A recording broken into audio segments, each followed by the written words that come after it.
All right, guys. First up, I have my first episode interviewee. She is a really good friend of mine. Her name is Lauren Drake. Hi, Mhm. Lauren. How are you? Hi. Not your Hey, only hey. friend, but Wow, yeah, not my only friend, but I mean, not you your could be. first That's one, fine. Lauren. You're a good friend. Cool. So, thanks for being my first guest. I chose you because you're a great candidate for the idea I have for this podcast, which is you know, basically getting the reaction shot from friends, family, even strangers on how they feel about certain movies that either I love or are really popular. If they're older films or newer films, whatever they may be, um, I basically just want to use this time to sit and talk about all things movies. And first up, for our first episode, we have Scream, the 1996 horror slasher film directed by Wes Craven, who is actually considered the master of horror. Uh, I don't know if you know this, Lauren. I'll probably tell you and everyone else listening a bunch of facts that you didn't know or maybe didn't want to know, but I'll fill you all in. Wes Craven actually directed a bunch of really popular horror films that are considered big classics to this day. He did one of his first films was The Last House on the Left. It was back in the 70s. Okay. They actually did a remake. I want to say in 2009, Mhm. which Wes actually produced, um, which was pretty cool. He did The Hills Have Eyes. He did Swamp Thing. Uh, Famously, he has a Nightmare on Elm Street, the infamous Freddy Krueger. He also did a really popular early 90s horror film, The People Under the Stairs. So, in back in 1995, 1996, he was approached with the screenplay originally titled Scary Movie, which we all know later became the name of the spoof franchise that made fun of all things horror movies, specifically Scream. So Kevin Williamson wrote the script titled Scary Movie that we now know as Scream. He actually wrote the script. Uh, he was watching news one time at his house, and they were talking about the Gainesville, Florida Ripper.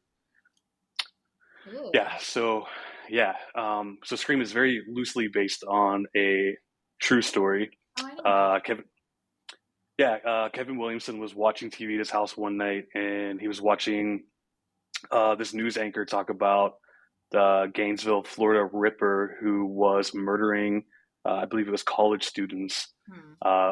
over the course of, I believe it was 3 days. He killed five people. Oh my God. He would he would stalk them, he would dismember them, and he would Ugh. also pose their bodies. Ugh. Yeah, Pose. yeah, creepy. Yeah, he would pose their bodies. He would do it in front of mirrors, whatever. Yeah, so this really freaked Kevin Williamson out, and he ended up calling a friend because he noticed a window in his house was open, and he swore that it had been shut prior to that. So he was creeped out and thought there was a killer in his house. Oh my God. Uh, so over the next 3 days, he actually wrote Scary Movie, Scream. Yeah, so he wrote it in 3 days and then wrote a treatment to two sequels. Uh, yeah, and obviously the rest is history. So Yeah. I didn't know that. yeah, yeah. Did he wear a So mask too? I don't think so. No, I think he just kind of went around and did his crazy stuff, and The you posing know, is just whoa. Oh my God. yeah. So I feel like when Kevin Williamson wrote the script, he kind of used the posing idea, by writing down Drew Barrymore's character Casey Becker hanging from a tree and Mm-hmm. things like that. So I think they also mentioned Principal Hembree's body hanging at the goalpost on the football field, which we don't see. But yeah, R.I.P. Henry Winkler. R.I.P. the Fawns. All right, I can't. Hey. Just kidding. hey. Hey. um, yeah, so that was Kevin Williamson's first script. It started a huge selling thing in Hollywood where every studio basically wanted to buy the script from him. He ended up settling for Dimension Films, which is um, a sub film company of Disney, actually. Um, Dimension Films was newer, so Kevin Williamson wanted to sell to them because he thought the film actually had a chance of getting made, as opposed to going to a bigger studio like Paramount or Warner Brothers, where he was afraid the film would get stuck in some kind of limbo. Yeah. So he took the cheapest offer, and it was he got $400,000 for it. So yeah, I want to Wait, write a script to make. 400,000. That's like not a lot, right? For toys. I mean, it just depends. I mean, I definitely think for that time and for being a first time writer, that was still really a really good offer. Uh-huh. But apparently, that was the lowest offer. So I thought it was kind of cool that he kind of went and took the lowest offer to make sure that his vision was made. Um, I think that said that he was really passionate about the project. So yeah, You need to write a movie. hey, I'll take that money. I'll sell to the lowest for $400,000 too.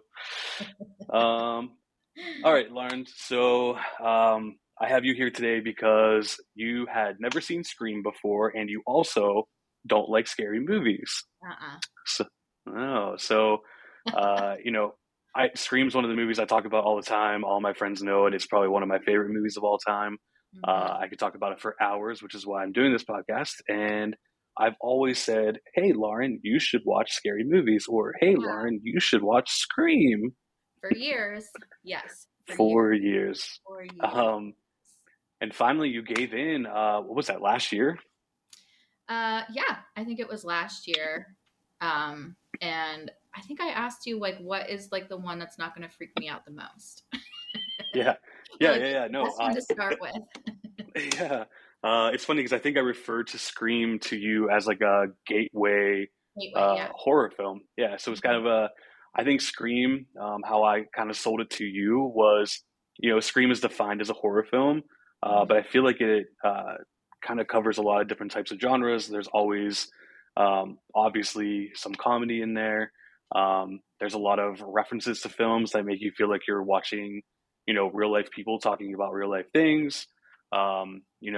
It's loosely based on that Gainesville Ripper murderer, so I need to it read kind up of on that. feels, yeah, definitely do. It's so it kind of plays out like a murder mystery in a way, and I think that was a good sell to you since you like crime shows, things like Mhm. that. So Yeah. cool. All right. So before you Yeah. watched Scream, before you fully gave in to actually hitting play, Yeah. what were your initial thoughts about the movie?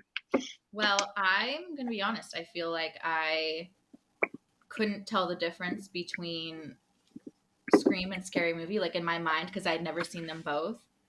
Yeah, I thought like characters from Scary Movie were in Scream and vice versa. So I was like, because I've only ever like seen like clips, I'd say. sure. Yeah. Um, Obviously Drew Barrymore with the iconic blonde bob, Mhm. that kind of stuck in my head, but I really didn't know anything about it at all. It's actually funny that you mentioned that you kind of got Scream and Scary Movie confused, because I do feel like that's something that happens with a lot of people who haven't really seen either movie, or Hmm. even sometimes people who have, but they're not really fully invested. They do think that they are basically the same film or in the Hmm. same universe franchise, and uh, unfortunately, that always made me super I sad because I'm know. like, I'm no, sorry. no, it's fine. And that's, I mean, kudos to Scary Movie for doing such a good job. I mean, I loved Scary Movie. The first two are, I think they're fantastically fun films. I think they do a great job of, really spoofing these movies in like the way that while we're watching them, we're like, oh yeah, I actually thought the same thing when I saw that.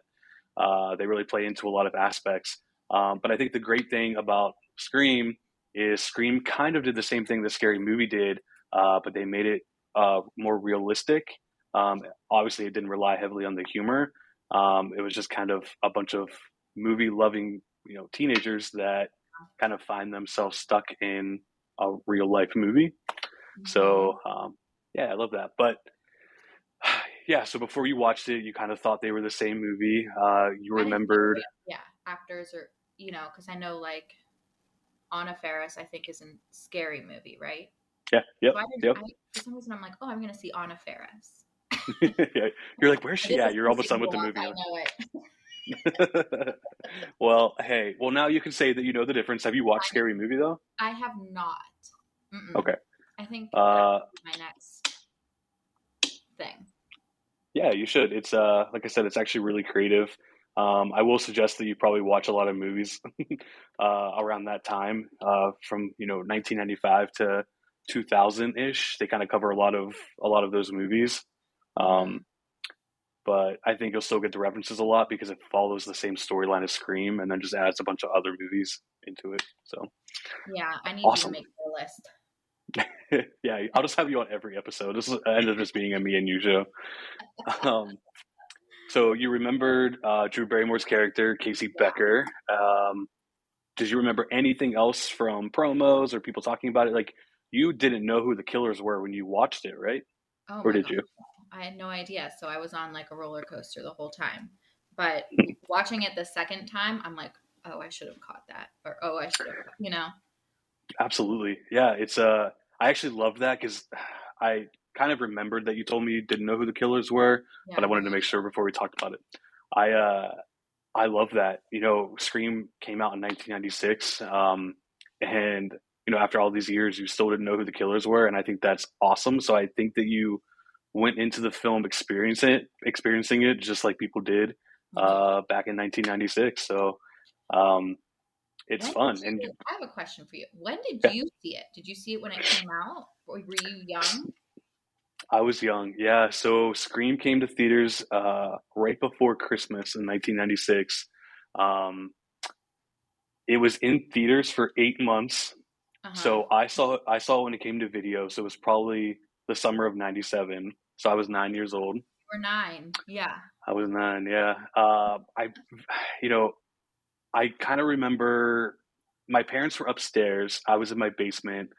They knew that I had rented Scream. My parents are always really cool with me watching scary movies. They trusted me. I was, uh, not going to go crazy like some of these people in these films do. But they put trust in me. I liked movies a lot. They knew there wasn't anything other than the violence. There wasn't anything super, sexually explicit or anything that was in the film. Hmm. So I was down in the basement and I had it on. I was watching it. My parents were upstairs. I feel like they were watching like a football game or some sort of sports, and they were screaming and yelling. And I kept turning the volume up louder. And because I liked movies so much, I really I felt like I was a part of this group of friends. Like I was kind of the Randy. I Oh, was 9 years old. Yeah, one so of my notes. uh, Dave is Randy. Dave is Randy. Yeah, watching the movie now, sometimes I watch it. I'm like, oh my god, he's so annoying. I'm like, this is how people view me. Cool, but No. no. But I love Randy. I think he's a great character, and I 1,000% relate to him. And we could definitely talk about that more later. So yeah, I was 9 years old, and then Scream 2 came out. I don't know what month it came out, but it came out really late in '97. Um, so I actually saw Scream 2 in theaters with my aunt. So I was probably still 9 or 10 years old when I saw it. Mm-hmm. Um, and I got home from the theater, and my parents weren't home at the time. They were on their way or whatever. So I was going to be home alone for like a half hour. And my aunt knew this. So when she got home, she called my landline, and it was a blocked number, and I answered it. Oh God. And she, trying to do her best ghost face. She's like, "What's your favorite scary Oh, movie?" And I was at first, I'm kind of like, "Oh, this is a joke," and then at the same time, I kind of like looked around. And I'm like, "Wait, wait a minute." I can't believe she But did that. yeah, she loves horror movies, and she's actually one of the reasons why I really love horror movies too. She always introduced me to them. My other aunt as well also introduced me to some movies around that time. So I definitely give a lot of credit to them for opening up the film world for me, and Mhm. specifically horror movies. But yeah, so that's that. Um, 8 years watching Scream. Watching Scream, and I've Maybe seen it probably 9,000 times since then. I saw all the Scream movies in theaters, except for the original Scream, up until COVID.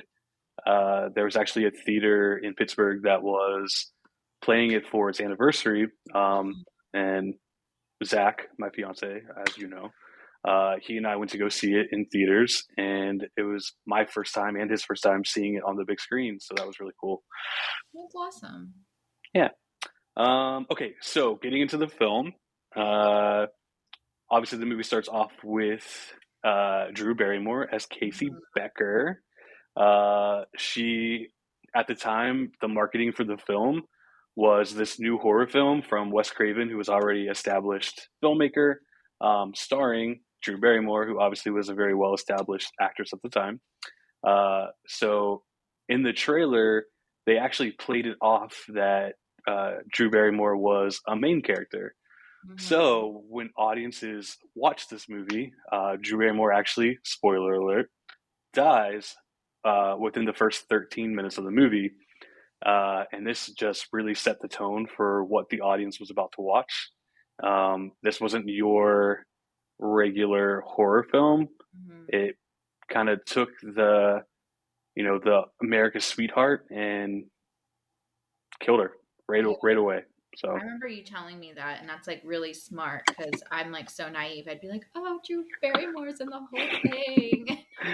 yeah, you were the person they were marketing to for sure. Absolutely.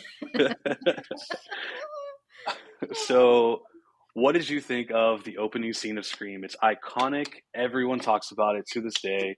Yeah. Um, how'd you feel about it? Well, when I thought of Scream, I would think of like that. But I just like, why are they so nice on the phone? I was like, girl, hang up the phone.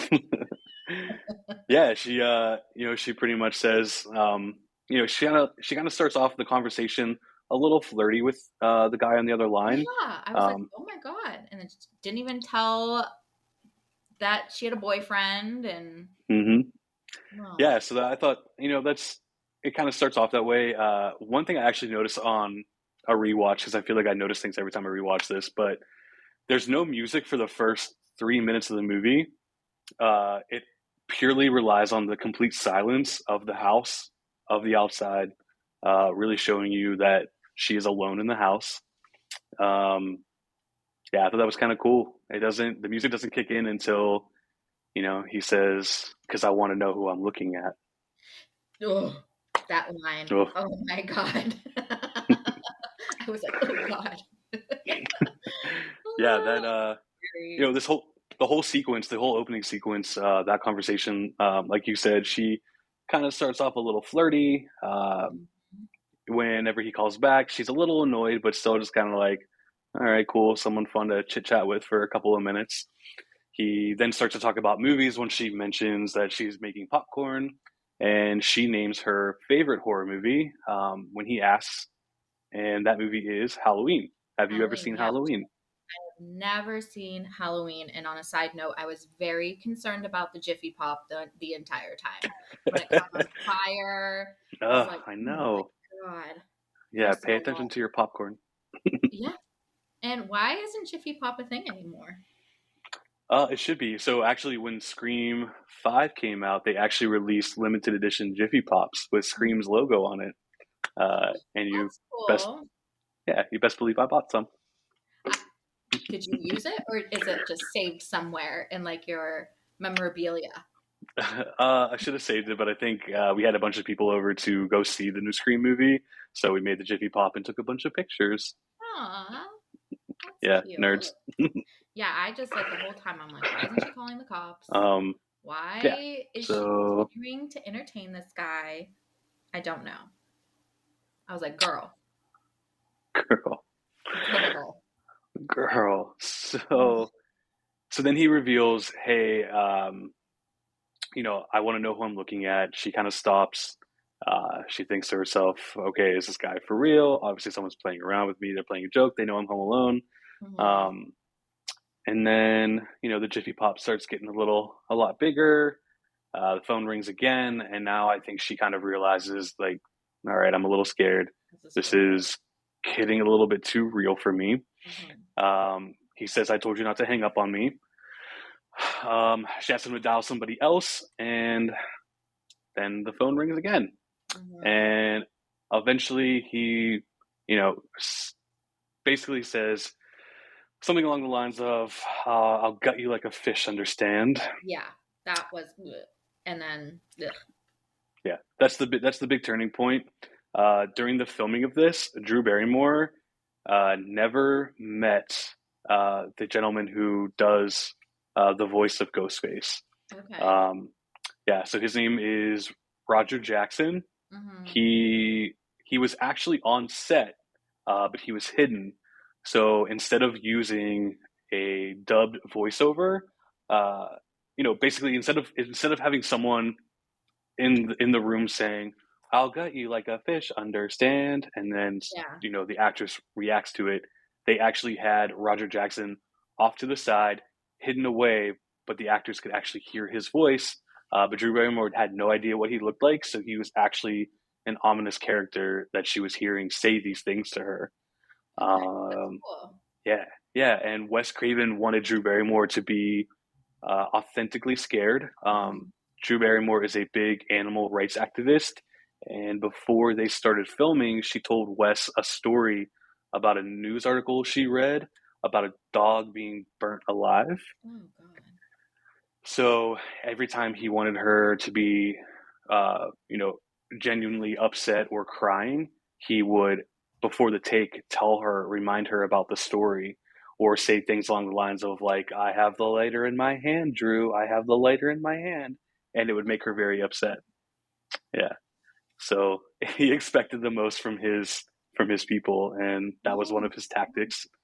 So, hearing the story that, made her upset, and then also having this creepy character saying, "I'm going to gut you like a like fish." a fish. Uh, Yeah. yeah. So she was scared. Aw.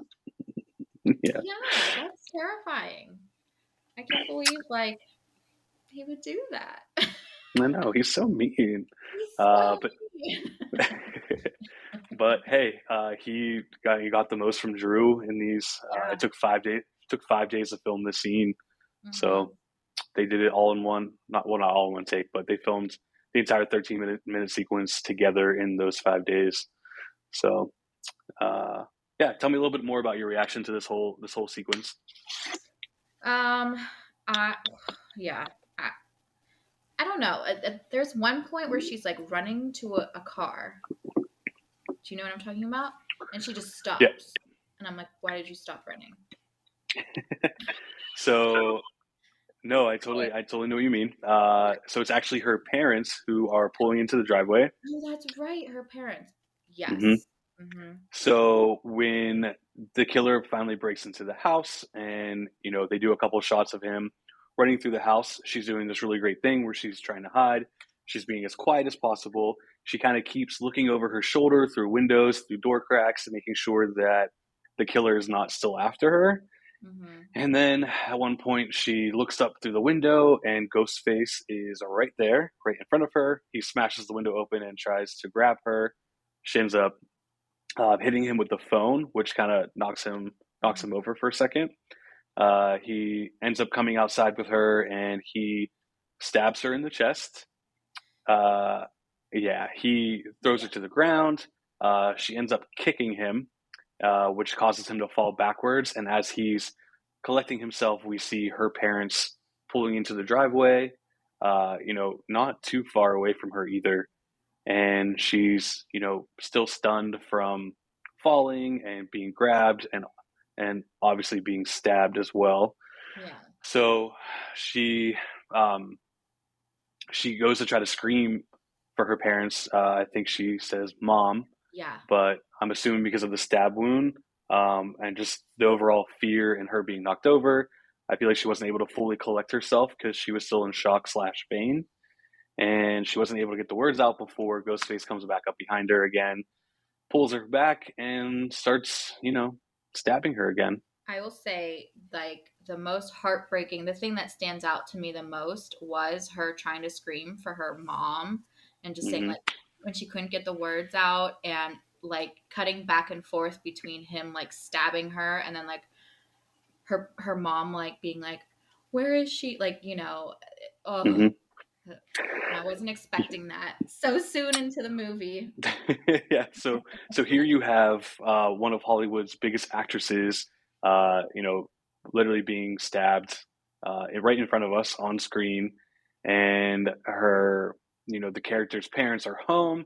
They see that there's a fire in the kitchen. Thankfully, the mom throws the Jiffy Pop into the sink with the water, so we're good there. Very We concerned prevented, about that, yes. yeah, we prevented the fire, and it's then that they go to try to call the cops. Mhm. The dad also says, um, "Go down to the Mackenzies," which we're assuming would be the neighbors to them. Fun fact, fun little Easter egg. This movie has a lot of nods to the original Halloween. It's one of Kevin Williamson's favorite movies, and the Dave, I can't hear Mackenzies. you. You can't hear me? Am I gone? I couldn't for like 2 seconds. Okay, we'll go back a little bit. Okay. Mackenzie. Uh, yeah, so the dad goes to tell the mom, you know, drive down the street, go to the Mackenzies. And a fun fact is that is actually a nod to the original Halloween, which is Kevin Williamson's favorite movie. Laurie Strode, played by Jamie Lee Curtis, Hmm. towards the end of the film, actually tells the kids that she's babysitting to go ahead and run down to the Mackenzies to get help. Okay. So, yeah, so Kevin Williamson used that as a little nod to his favorite movie. And yeah, Wes thought that was a great idea, so he kept that line in there. And then the mom opens up the door to reveal her daughter hung up by Oh, the sweet. strings of the I'm sorry, hung by the rope of the swing that is outside of their house in the very beginning of the film. I did. Okay. So that was another thing. I'm like, this swing is going to come back somehow, like the Yeah, creaking swing. I did not even realize that. Thank you, yeah. Dave. So they just, you know, the killer found a way to slice Drew Barrymore open. You know, all of her internal organs decided to spew out as they were hanging her up from the tree, just like the swing was at the beginning with the same rope. And we forgot to mention Steve. Oh, Our Steve, poor Steve. Steve. Poor Steve. Yeah, His he's intestines are everywhere too. yeah, there was just a big gut fest. Ugh. So Steve is big and he plays football and he'll kick the shit out of you. That's the one thing that we know about Steve, based on Drew Barrymore's character's Casey telling Ghostface that her boyfriend is on his way, and Ghostface obviously has already gotten to Steve, has tied him up outside. And because Drew's character Casey could not answer the question, who was the original killer in Friday the 13th? Did you know that answer, Lauren? Do you think I knew that answer? So no, I do not. But actually, it's really clever in the writing because that is a common mistake people make. So Friday the 13th was a huge horror movie franchise that started in the 80s. Mhm. And what a lot of people forget or don't really think about is the very first Friday the 13th. Jason is only talked about as a kid who died at a camp because the camp counselors neglected to watch him while they were doing drugs and having sex. So the mother of Jason decides to come and start killing off camp counselors to seek revenge for forgetting about Jason, who actually died in the lake at the camp. So Jason doesn't show up as a killer until the sequel. So Hmm. Well, yeah, this is so, tempting, but I don't want to give away the second movie. hey, we'll get to that when we obviously do another episode and we'll do Scream 2 and we'll talk about all that fun stuff. But for anyone listening that knows what Lauren is referencing, that is actually a great way to connect the two films and to bring Friday the 13th back into question. Because Jason's mother, Mrs. Voorhees, was the original killer in the first one. So if Casey Becker would have gotten that right, Steve Orif would still be alive. And I don't think he'd actually still be alive, though. you know what? You're right. Ghostface is ruthless. There would have been another silly He question is that ruthless. savage. Sad. Cool. Do Yeah. you have anything to say about the first 13 minutes of Scream? Yeah, just the parent scene just like absolutely shocked me, and I was like, what did I just watch? I cannot believe this was like the first 10 minutes of this movie. What the heck? is going to happen now. Yeah, and I love that you mentioned the parents coming home because I feel like in a lot of horror films, it basically was here's a pretty girl, she's on the phone, she gets murdered, the end. Yeah. I think it brought you know, a human characteristic to Casey and obviously her parents that this was something that was really happening, and the murder slash death is going to affect a lot of people, of course. And I thought it was interesting that Kevin Williamson and Wes Craven decided to keep that little storyline going. And here are her parents. This is their reaction. Um, yeah, so perfect. After the opening scene, we cut to Sydney Prescott, played by Nev Campbell, Hmm. who at the time was really popular for her role on Party of Five. Were you familiar with Party of Five? Familiar? Never watched it. Okay, Is cool. it like Friends? You're like, how No, dare so you? Party. How dare you? How This is dare you? ridiculous. We're gonna have Yeah. to do a whole separate podcast watching Party of Five together. Um, no, Party of Five is actually a really popular Fox drama show. The story Oh, centered around the idea. Um, the story centered around the idea of five siblings whose parents died in a car accident by getting killed by a drunk driver. why did I I know think it's this all. was like a sitcom? Oh no, it's Oh no, it's no. very it's like 90210 dramatic. I mean, they had like the super dramatic music. Yeah. They had some deep storylines. Um, but basically, their parents owned a restaurant, so the Salinger, which is their last name, Salingers, the kids would get together and go to their parents' restaurant every Sunday, I believe it was, and they would be the party of five. Okay. Yeah. Well, that's heartbreaking, and I cannot believe I thought it was a sitcom. That's embarrassing. I can't wait for you to reach out to me and tell me that you're starting to watch Party of Five. I probably will. um, you Oh, probably will. I think you'll like it. yeah. Um, It's like all This right, so Is like I Us said, in the 90s or something. oh yeah, Sounds I like could do. sadness of This Is Us.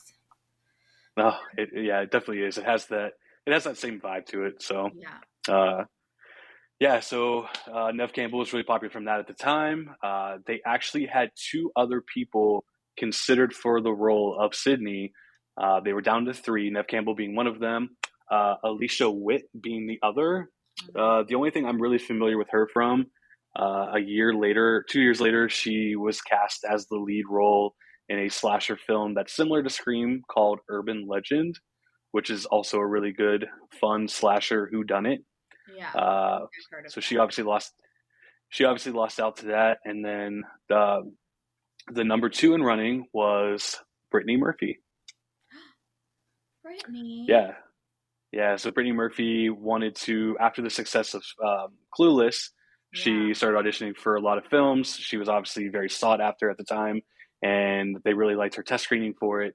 But Wes Craven ultimately went with Nev Campbell because he loved her work on Party of Five and felt that she kind of carried that innocence that Kevin Williamson wrote Sydney to be in the script. That she's a tough girl. She's also the girl next door as well. So Yeah. he thought Nev Campbell really brought that. Uh, and then we're introduced to Skeet Ulrich, who plays Billy Loomis. Uh, the name Loomis is actually also a nod to Halloween, which is Michael Myers' doctor that we follow through the film, named Dr. Loomis. So that's another fun little Halloween connection there. Skeet Ulrich was actually in a film prior to Scream with Nev Campbell, Oh. and that film was called The Craft. Did you ever see The Craft? Yes. Who was Hmm. he? He played the guy who I'm pretty sure he was obsessed with her. He's definitely one of the main guy characters. Uh, he's the one that's strapped to the bed towards the end of the film when it starts to get really, really dark and really crazy. I can't hear you again. Yeah, I think we broke up there for a Yeah. second. Yeah. What's the last part you heard? He was the one who was obsessed with her and something. Yeah, yeah. So he was the one that was obsessed with her. He ends up getting tied to the bed towards the end of the film by I believe her name. I believe I believe you say her name, Feruzia Bulk. She plays like the more of the bad witch who's obsessed with the dark side. Is she the one with Um, the eyes? yeah, Yeah, yeah. yeah, yeah. So yeah, we'll definitely rewatch The Craft. That's actually Nev Campbell and Skeet Ulrich's first film together. Skeet Ulrich actually wanted to sign on to the film because he knew that Nev Campbell was a part of it, Oh, and they got along really well. So yeah, okay. Yeah. cool. He's creepy. He's creepy. Yeah, he sneaks into her bedroom window Mhm. and he basically talks about how he was watching The Exorcist on television and it was edited for TV, much like their relationship because they are no longer having sexual relations and have Yeah, yet to go all the way. So, yeah. I know. mm, I just was like, I immediately, even the first time I watched it, was like, hmm, about him. Like mhm. something's not, something's not adding up with him. Yeah, they do a really good job in the script and filming to make him seem like the prime suspect, but also always throwing us off. Like not at So all. Yeah. yeah, which I think is great. I think it makes the film really fun. And like you said, rewatching the film, you start picking up on little things. Like, I mean, there's a lot of times in the movie where they literally tell us that these guys are the killers, Yeah. and you just don't pick up on it. You don't pick up on it. Oh, Yeah, we find out her dad's going on a trip, so she's going to be home alone for a couple of days. He doesn't know that Billy's in the room. He which ends up going to, I have a comment on that. So yeah, he's yeah, going comment on. away, and it's not revealed yet that her mother passed away. Why is Right. he going away on the first anniversary of her? Why wouldn't he be with his daughter? It's actually funny you say that. I never really thought about it that way. Yeah, Yeah, so looking at it from that aspect, it is kind of rude of him. But later on in the film, there's a scene in the bathroom at the high school with two cheerleaders talking about Sydney, yeah, and they're talking about how her mom was a slut, that her dad was always away on business trips. yeah. Yeah, Tatum is Sydney's best friend, Hmm. also mentions how her dad is always out of town, which is why they suspect there might have been some affair happening. So we do know that he's always out of town. It might be something that he's not able to uh, not do. So it's definitely unfortunate that it was the same within the same couple of days as the anniversary of his wife's death. But yeah, I never really thought about it that way.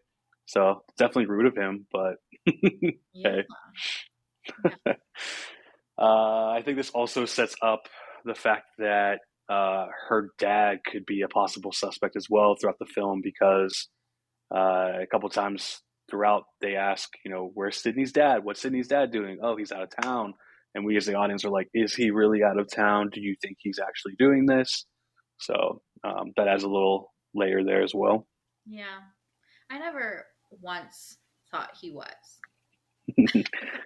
Yeah, I feel like Neil Prescott is a a very innocent man who just loves his family, Right. wishes his wife wasn't dead, and has to go on a business trip. Yeah. I Yeah, don't think I considered him for a second. good. Hey, Neil did his job. Then you Neil, saw him as the innocent man. good old Neil. Good old Neil. Good old Neil. Yeah. So then we see um, Billy's still in the room. They talk about how they were hot and heavy for a while. They haven't been much recently. He doesn't know why. She's kind of shut down a little bit. Obviously, we end up finding out about her mother, so it might just be an awkward time for her, a lot on her mind. Yeah. And um, he leaves, and she gives him a little sneak peek through her nightgown of what she has to offer in the future. Yep. Um, and he says that she's such a tease, and that's it. That's our introduction to these two characters. And then we're introduced to the school, Woodsboro High School. We meet Tatum, played by Rose McGowan. Hmm. Uh, she had some small roles prior to Scream, but she wasn't really a huge name at the time. But definitely she was definitely perfect for the role, I believe. She was written to be a tomboy in the script. Hmm. She didn't like that aspect of it, she actually chose her own wardrobe as well because she didn't like what the costume designer was giving her. They were feeding into the tomboy things a little bit too much, Yeah. so she went and got her own clothes. I think I don't know if they were her own or went and bought her own, but she was like, "This is what I'm going to wear." And I also feel like her outfits are slightly iconic. That skirt she wears at one point in time with the kind of like a tie dye pattern on it. Hmm. I see that When brought she up a lot. when Yeah, she yeah. uh, When she, yeah, no getting out of there. oh god, yeah. Was she Uh, charmed yet or no? Probably not. no, not yet. Okay. Yeah, not yet. But obviously, Screamed opened a lot of doors for all of these actors. Hmm. So a lot of them were already established, which was kind of cool. And then the ones who weren't fully established definitely went on to getting some great roles as well. Yeah. Here we just kind of learned of their friendship. We also then go into a classroom where the cops are currently interviewing people, asking them if they know anything about the murder that had just happened. Casey Becker and her boyfriend Steve were brutally murdered, and we find out that this area, this town, hasn't been as shocked uh, since almost a year ago when Sidney Prescott's mother was brutally murdered. There, we kind of learn a little bit of the background there, kind of see why Sidney's damaged a little bit and maybe shut down with Billy. So um, we're also introduced to Dewey Riley, Nice played by detail Dave. too. Yeah, good old David Arquette. He was actually in the Buffy the Vampire Slayer movie that came out in 1992, which wasn't popular when it first came out, but definitely got some cult following over time. Hmm. Uh, and he was on a couple of TV episodes, and Scream definitely really launched his career as well. He he was written as a studly older man, but was obviously In Scream. not taking anything away from David. Yeah, yeah. So not taking anything away from David Arquette, but he kind of approached the role in kind of a goofy manner, and Yeah. he was. I mean, he was charming. We'll also get more into his character later. We'll talk about what the original plan was for him, but we learned that Dewey is Tatum's brother, and Hmm. um, the sheriff is played by Joseph Whipp, who was also a cop in A Nightmare on Elm Street, the very first Freddy Krueger movie. Nice. Yeah, so Wes Craven directed that. Really liked his acting in there. Thought it'd be fun to bring him back as a cop again. So Hmm. I would just cool. say Anything to that say about? yeah. So I just was like, why are they not more shocked that their fellow people were murdered, like their fellow classmates? You know what I mean? Um, yeah, that's a good question. Why I do do they feel like still that have kind of school? falls. Yeah, let's have school. You guys are fine, and then we'll These are we'll fine. sit here and Let's just allow reporters onto campus and yeah, no, I mean it's very true. They're definitely late to the game in canceling school, so it's kind of weird that they do use the school as a way to interview people to see if they knew anything about the people who were murdered. Um, but yeah, we're also introduced to Henry Winkler, yeah. who was the Fonz in The Happy Days. fun. The Did you watch that Fonz. Were show? you? I actually did. I didn't watch it religiously or anything. It's not a show that I've really ever really gone back to, but it's definitely an iconic show, and I appreciate it 100%. I loved it. You loved it. Best. Yeah. Did you know that Henry Winkler was in Scream? I didn't. No, I was when I saw him, I was like, "Oh, it's Henry. I love him so much." I just think of him in like It's there's this one Henry. episode in Happy Days when he's like surfing or something and he has like his leather jacket on while he's surfing and he's like, "Hey." Is It's that just not the attire that you wear when you surf? yeah, well, for me maybe. I don't know. That'd be me too. I'd wear Oh yeah, yeah. nice leather jacket. Absolutely. Oh, I was The next very happily surprised that he was in this movie. oh good. He sticks around for a little bit, that's for sure. Just a little. Not long enough. Not long enough.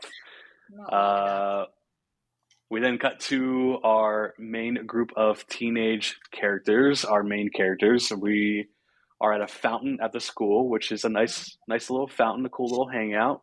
Yep. Um, there is Billy and Sydney and Tatum, and we're also introduced to one of their friends who is also Tatum's boyfriend, Stu Mocker, played by Matthew Lillard. Nope. Nope. Nope. Uh, Sorry. Matthew Lillard. No, you're good. It wasn't meant Matthew Lillard. Yeah, I love the sounds. to. Matthew Lillard was in a movie called Serial Mom. He was also in a movie called Mad Love with Drew Barrymore. And he was also in an Angelina Jolie film called Hackers.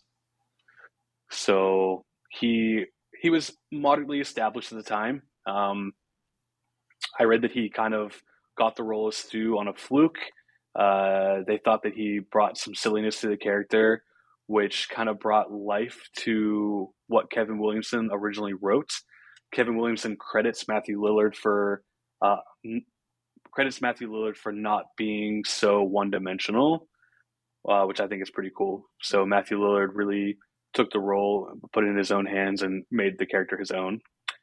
We're also introduced to Randy Meeks, played Randy. by Randy, my man, played by Jamie Kennedy, Yes. who had a couple TV roles at the time. Was probably most popular from uh, Romeo and Juliet, starring Leonardo DiCaprio and Claire Danes. I've never Uh, seen that. really? Oh, that's a good film. It's actually one of my favorites. It's different because it's actually, their dialogue is actually in the Shakespearean type dialogue, so kind Oh, of stays authentic to the story. I don't know why. I was like obsessed with Leo, like everybody back in the day, and I don't know why I haven't. So Well, weird. hey, definitely check it out. It was before Jamie Kennedy became Randy Meeks. I can't see him being in Romeo and Juliet.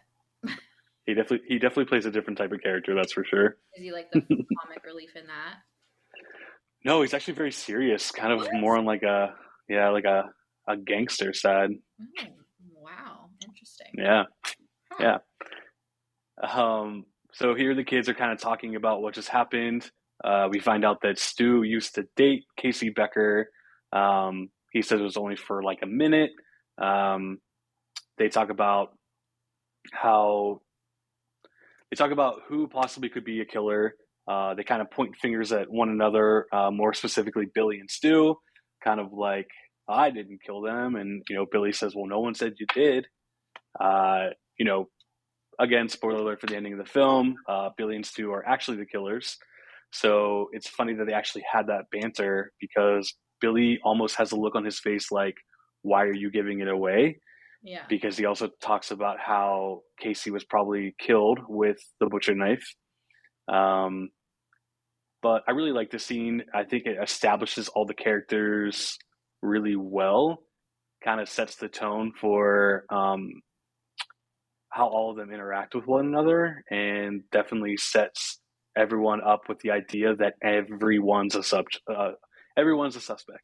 I thought it was So I thought that interesting was pretty how cool. they like immediately started pointing fingers at each other, and Yeah, I just felt like they should have all been far more distressed than they were.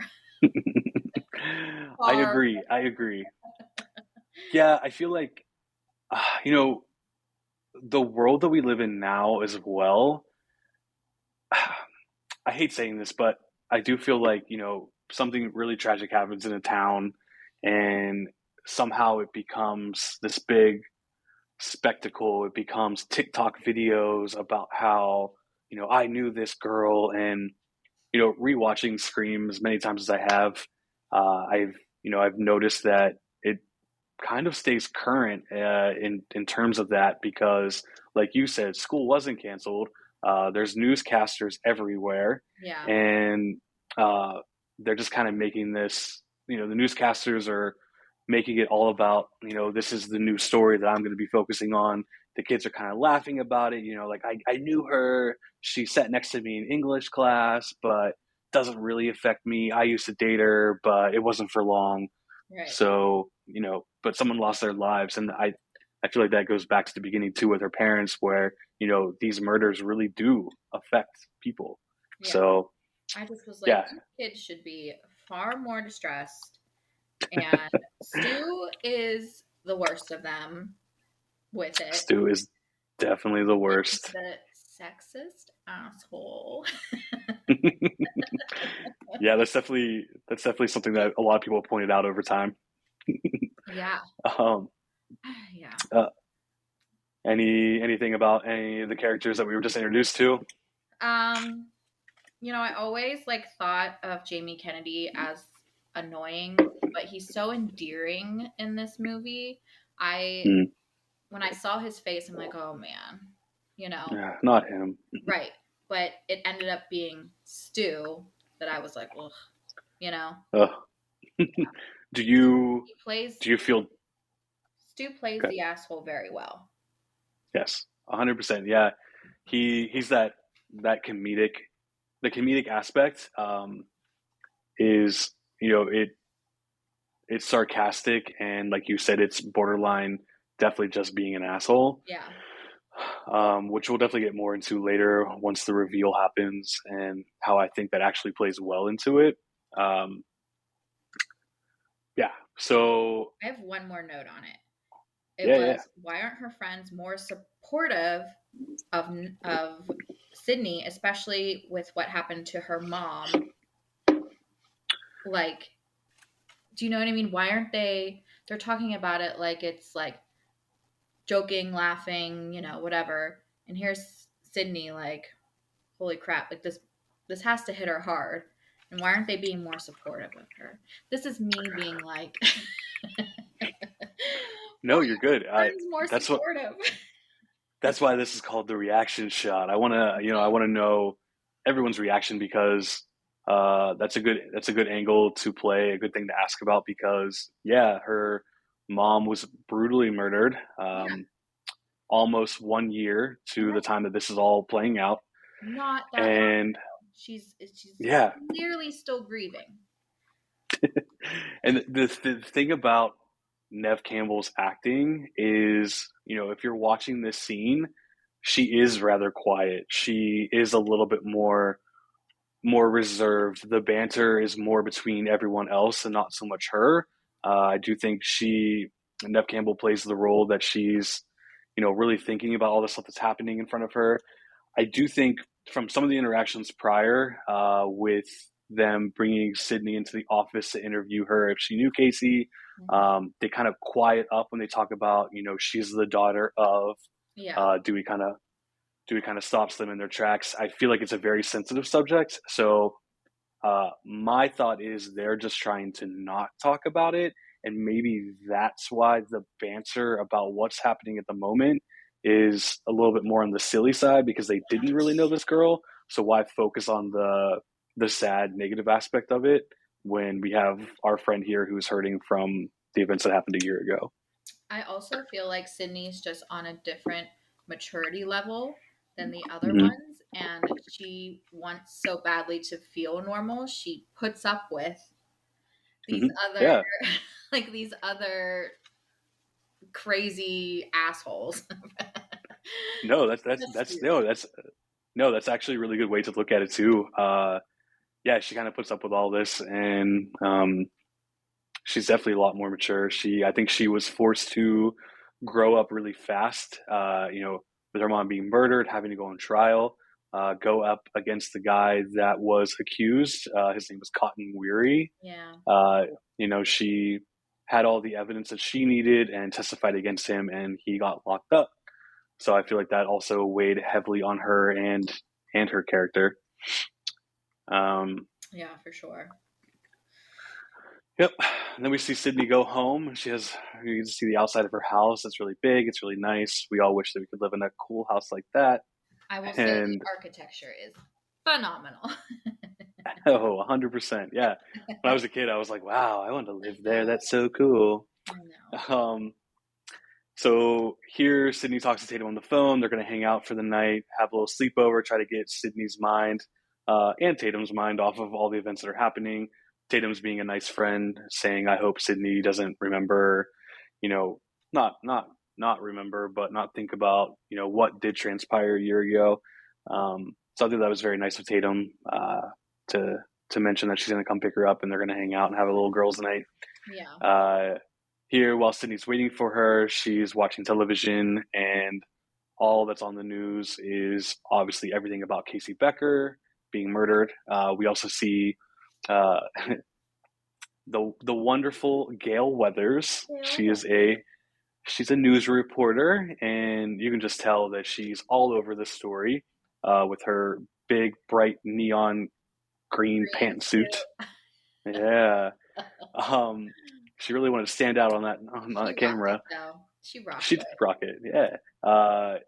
Obviously, Gail Weathers is played by Courtney Cox, Hmm. who was also a very big name at the time from some little TV show called Friends, What's that? where yeah, what is Friends? I've Maybe we never should heard of start it. watching that show. Yeah, man.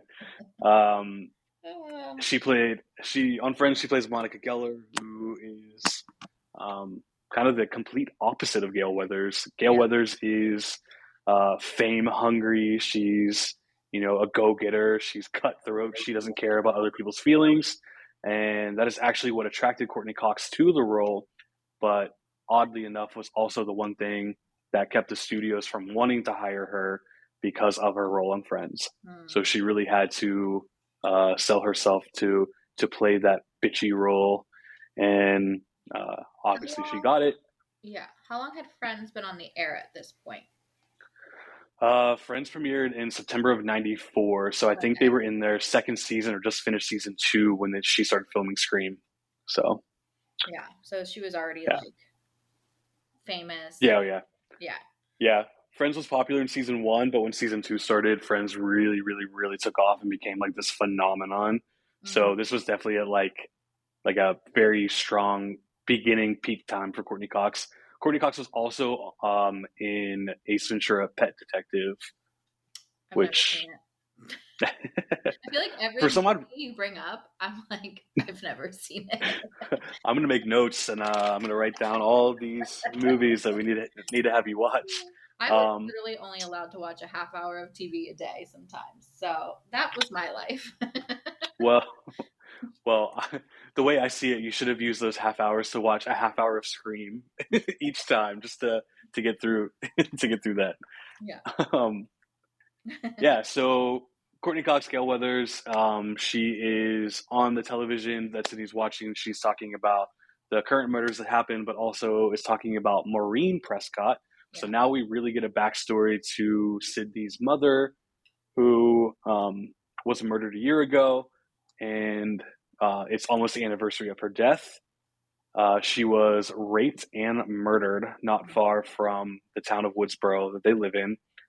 Sydney turns the television off. She's over it. She doesn't want to hear about all of this death anymore. She wants to just forget about it all. She sees a picture of her mother and she's like, you know what, this is too much for me. I'm going to take a little nap until Tatum gets here. And the phone eventually rings. She wakes up. It's now dark outside. Tatum said that practice ran late, but she will be on her way shortly. And it is then that the phone rings again, and Sydney has a nice little phone call from an ominous voice on the other line. This is our second time hearing Yeah. Ghostface in the film. He says, "Hello, Sydney," and Do the voice, Dave. "Hello, Sydney."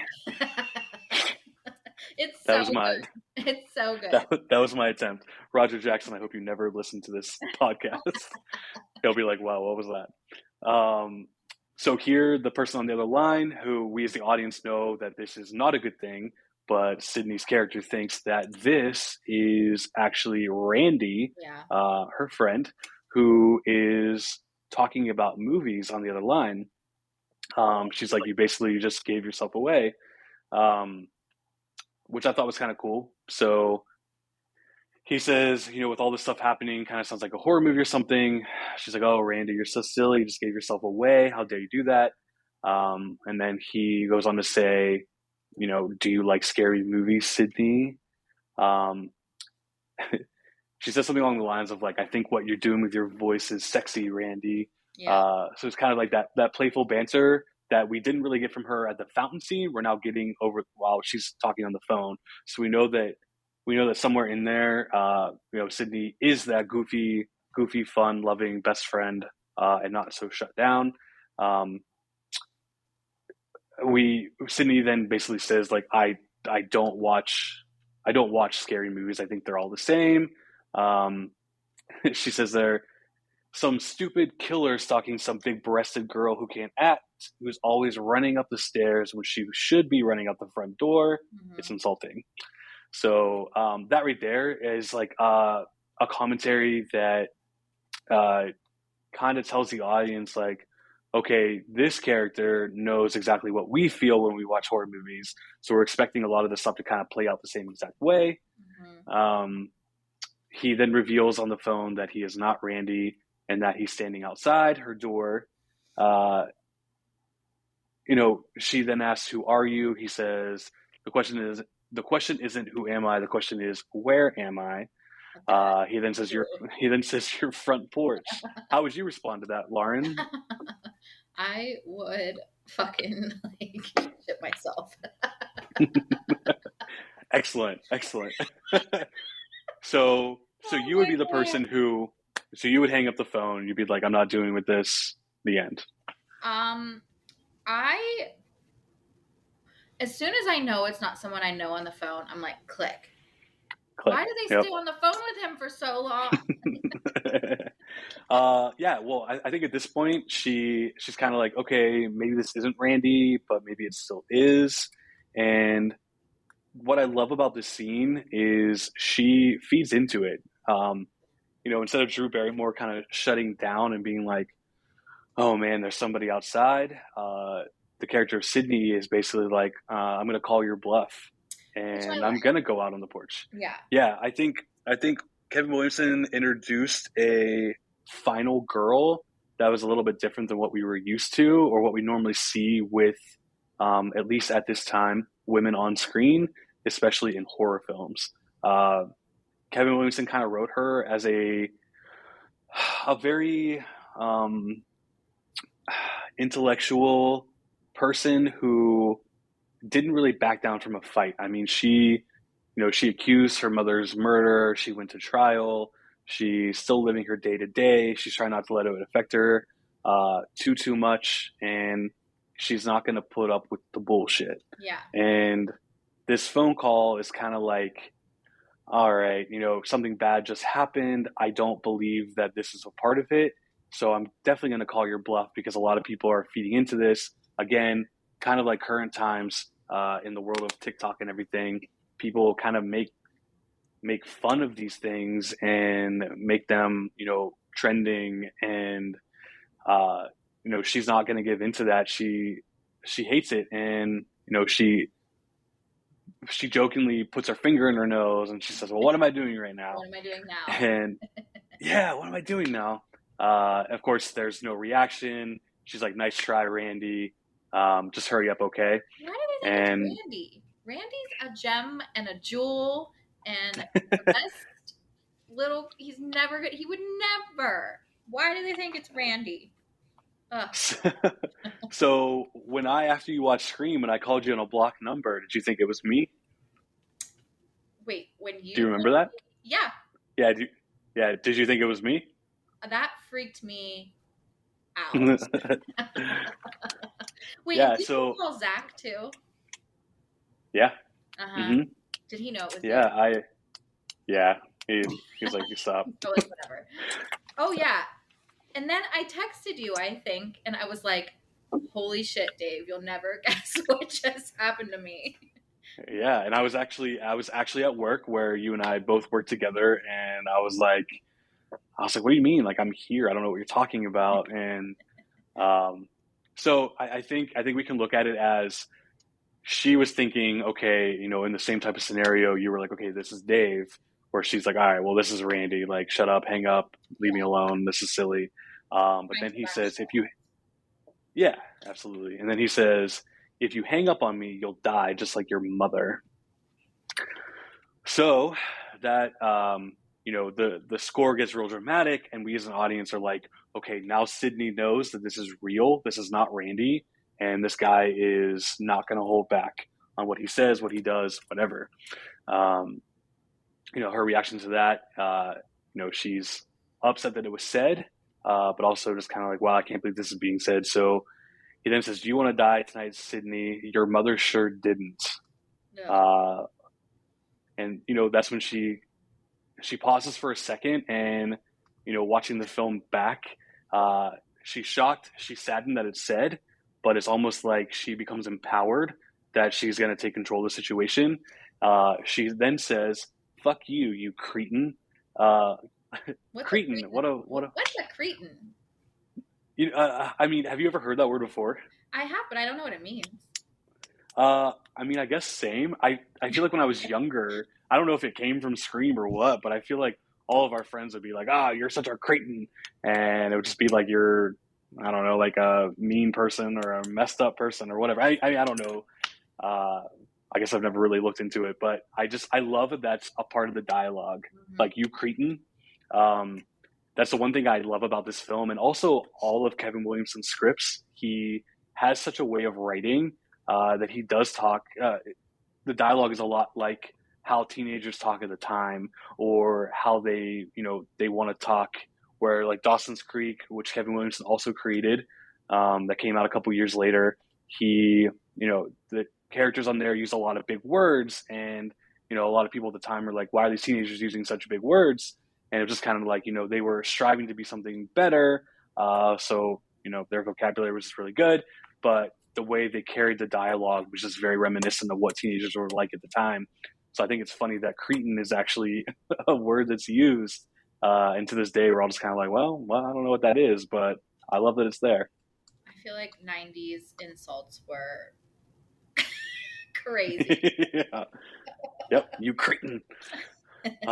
We should just add cretin back into our normal I'm dialogue every day, I think. starting today, so Yeah. I'm going to change your name in my phone to Lauren Cretin Drake. that's fine. I'm good Cool, with perfect. I don't know what it means. That's what I'm going to call you. that. um, Oh. so Sydney's pissed now. She slams the door shut, hangs up the phone. There's a pause, and the next thing we know, the closet door right behind her opens up, revealing Ghostface, the same ominous character that we saw in the very beginning scene with Casey Becker. Mhm. Uh, Ghostface flies out of the closet, fully dressed in the Ghostface outfit. He has the phone in his hand, and also has a knife in his hand as well. He wrestles with Sydney, and he goes to stab her. Doesn't work. She fights back, hits him in the head. She then tries to run out the front door, but the door is locked because she locked it. Therefore, she runs up the stairs, much like the joke she made prior on the phone about the actress running up the stairs when she should have just went out the front door.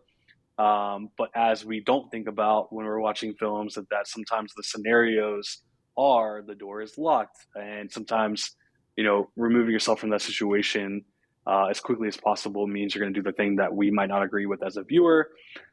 She runs upstairs and she gets on her computer while she blocks the door with her closet door, which I always thought was kind of cool. Her closet door opened up Yeah, to and a we saw point that where, earlier when yes, Billy you're correct. came Yeah. in the window and her dad knocked on the door. Mm-hmm. Yeah, I also thought that was really cool. I'm like, wow, what a great way to keep everyone out of my room. yeah. So while Ghostface is trying to get into the room, she has the door blocked off enough to where Ghostface cannot get in.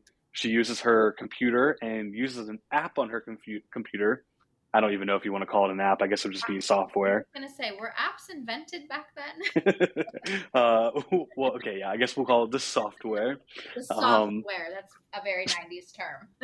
it was probably a floppy disk, to be honest. So she tries using the landline, but the landline is being used because we're assuming that the phone that she was using, she didn't have time to hang it up, so it's still an open line downstairs. So she cannot use the phone. She gets on her computer and opens the software for a deaf typer. Hmm. where she is entering the name or phone number to call, which is for 911. Mm-hmm. She lets them know that there's an emergency. The operator speaks back to her. We think all is well. And then all of a sudden, Ghostface is gone. She's obviously happy in the moment. And then, boom, jump scare. Billy is now at her window again, crawling in, much like he did in the first scene we're introduced to him. He gives Sydney a big hug, promises her that he's gone, meaning Ghostface, and then a cell phone falls out of his pant pocket. So we also see his boots, which I think is something that Wes Craven was like, okay, pay attention to these shoes. We're going to give away who the killer is. At one point in time, we see Ghostface's boots. They do kind of match what Billy's wearing. The cell phone obviously is, kind of saying maybe Billy made this phone call. And at the time, cell phones weren't obviously as prominent as they are now. We all have cell phones now. Mm-hmm. Back at this time, it was rare to have a cell phone, but it wasn't unheard of. Uh, Teenagers at the time, I'm sure, probably didn't have cell phones, so it was probably weird to see him having one.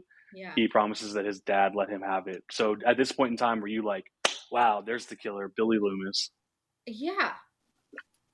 Yeah. Because, like, all signs point to him. Mm-hmm. Like, how did he show up? So, and then, like, the phone. It just makes sense. Yep. Yeah. Yeah. Okay, so Sydney just got attacked. Dewey ends up showing up at her house while she's fleeing from Billy. He has the Ghostface mask in his hand. She screams really loud. He screams. Kind of a silly little moment, but I think that's definitely the character of Dewey as well. So he found the mask outside, which is why he's holding it. So now it really throws Billy to be a suspect. He claims he didn't do it. He gets arrested, and Tatum finally shows up after all of this time. And Tatum and Dewey kind of have a little banter, so we can kind of see their brotherly, sisterly banter there. And then Gail Weathers shows up, the same newscaster that was on the television talking about Maureen Prescott. She wants to get an exclusive, and everyone just kind of shuts her off, and she's pissed that no one wants to speak to her. She then looks at her cameraman and says, "I know you're about 50 pounds overweight, but when I say hurry, please interpret that as move your fat tub of lard ass now." I literally wrote down Courtney Cox is harsh to poor cameraman Kenny. In my notes. Yeah. Poor Yeah. Kenny. 100%. Yeah. Poor Kenny, man. He's just trying to do his job, and he wasn't there in time. So here we go to the police station, and Gail Weathers followed them to the police station. She wants to make sure that she gets to talk to Sydney. She wants to talk about Maureen's death, but she also wants to talk about how she's now a part of this new investigation of who killed Casey Becker and Steve Orith, and if there's any type of connection. She was just attacked, quote unquote, attacked by the suspect Billy, who is her boyfriend, who is currently in jail. Sydney's being talked to, and then she's going to be let go to Tatum's house to have their fun little girl night. And upon leaving the holding at the police station, Dewey's going to take them back. They sneak out the back door, and Gail Weathers meets them in the back. There, she confronts Sydney and basically says that, she wants to interview her, try to figure out how she feels about everything that's happening. Sydney kind of gives in, like, okay, I'll give you a little exclusive, but you can kind of tell there's an ulterior motive. She asks Gail how the book is. Here we find out that Gail is writing a book about Maureen's murder, which Sydney does not approve of. She's obviously looking to get some money off of the tragedy of Sydney's mother being raped and murdered. And Sydney actually ends up punching Gail Weathers in the face. Did you cheer her on in that moment? Fuck yes. Oh my God. I loved it. Yeah. Loved it. Following up from that scene, I really, really love when we're finally back at Tatum's house and Sydney and her are laying on their two beds, and uh, Tatum says, "God, I loved it. I'll send you a copy." Bam, bitch went down. I'll send you a copy. Bam, Sid, super bitch. Yeah. Uh, it's funny because Zach and I kind of quote that from time to time. We always say like, "Bam, Sid, super bitch." I don't know why, but we just always do. Uh, Tatum's, Rose McGowan's delivery there as Tatum. It's kind of goofy, but also like that hype best friend. Like, yeah, Yeah. you just punched that girl in the face. Really And did gave it to I her. miss this? But did Kenny call Gail a bitch goddess? uh, I I was like, know that's he. all I want to be referred to now on. I'm not sure if that's the case. Then yeah, who Wait, wouldn't want to be really? called that? Because Yeah. yeah, it was like at the police station, and I don't remember, but he was like, bitch goddess. And like, I always have the captions on because I'm a freak. So it Yeah. said it, and I was like, oh my God, what a Well, great hey.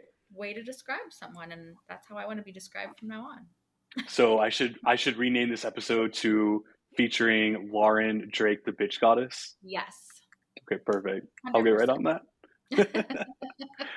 um, one of the other things we forgot to mention was we discovered that at the police station they have a Ghostface costume that's actually being sold in stores all Mm. over.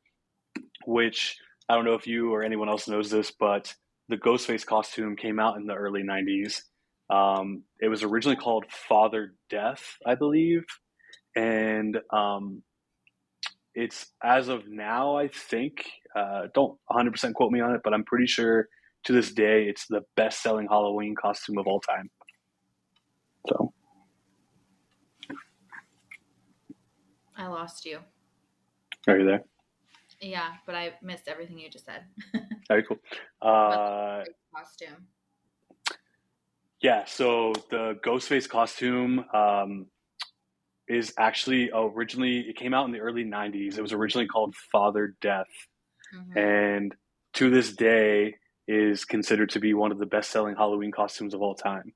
So from its time, Like cheap, yeah, like it's super. spirit Halloween Yeah, everywhere kind of a thing. yeah, Yeah. yeah. They refer to it as being sold at every five and dime in the state, which was a popular convenient or not convenience store, a popular store at the time, department store. Yeah. Um, so just kind of be sold all over. So that kind of opened up the dialogue of, it literally could be anyone that bought this costume and is wearing it. Right. Um, Tatum's mom comes into the room, lets her know that there's a phone call at Tatum's house for Sydney. She assumes it's her dad, who has not been heard of since he's left. So eager to answer it, she does, and we find out that it is Ghostface on the other line. What do you think about all this scene? The scene with the banter between Dewey and Tatum and Sydney and Tatum, their friendship and the phone call itself. I just love Dewey so much. You know, I feel like Yeah. we all go for someone like Billy, but we should really go for someone like Dewey. Yeah. You Did know? you hear that, David Arquette? Well, not him specifically. Wait, side Got note, that character. is this when David Arquette and Courtney Cox met? Yeah, actually. Okay. So When they fell in funny, love. funny enough, they started falling in love on the set of this, and in Scream 2, they were engaged, and Scream 3, they were married. Mm-hmm. So, Cute. yeah, so it's kind of cool how each film kind of played out, and they're not together anymore in real life, but they still remain really close friends, and obviously have a kid together. So, Yeah. from my understanding, they still have a close relationship, and I think their chemistry on screen is evidence of them actually falling in love in real life. So that's kind of I cool. was gonna say, like, their chemistry in this movie is like palpable. You can like see it. It's crazy. Mm-hmm. You can tell. Yeah. Yeah, for sure. It's awesome. But yeah.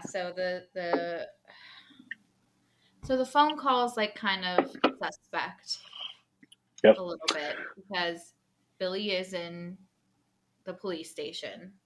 Mm-hmm. So you're like, oh well, that he's out, right? At this point, that's Yep. like another curveball. Yeah. Yeah. So I think that's what the phone call kind of insinuates. It's, we know that Billy's locked up, and how could Billy make the phone call if he's in jail? There's the angle that maybe he's out already, but from our understanding, he is still locked up because they're still investigating. So, who can make that phone call if Billy's locked up? He's obviously not the killer. Which it So, comes into question again later. absolutely. Uh, so now we're on a whole new day. Sydney is up, and oddly enough, the television is on in the kitchen. Gotta love a kitchen television. I had a kitchen television growing up, for sure. Yeah, I love it.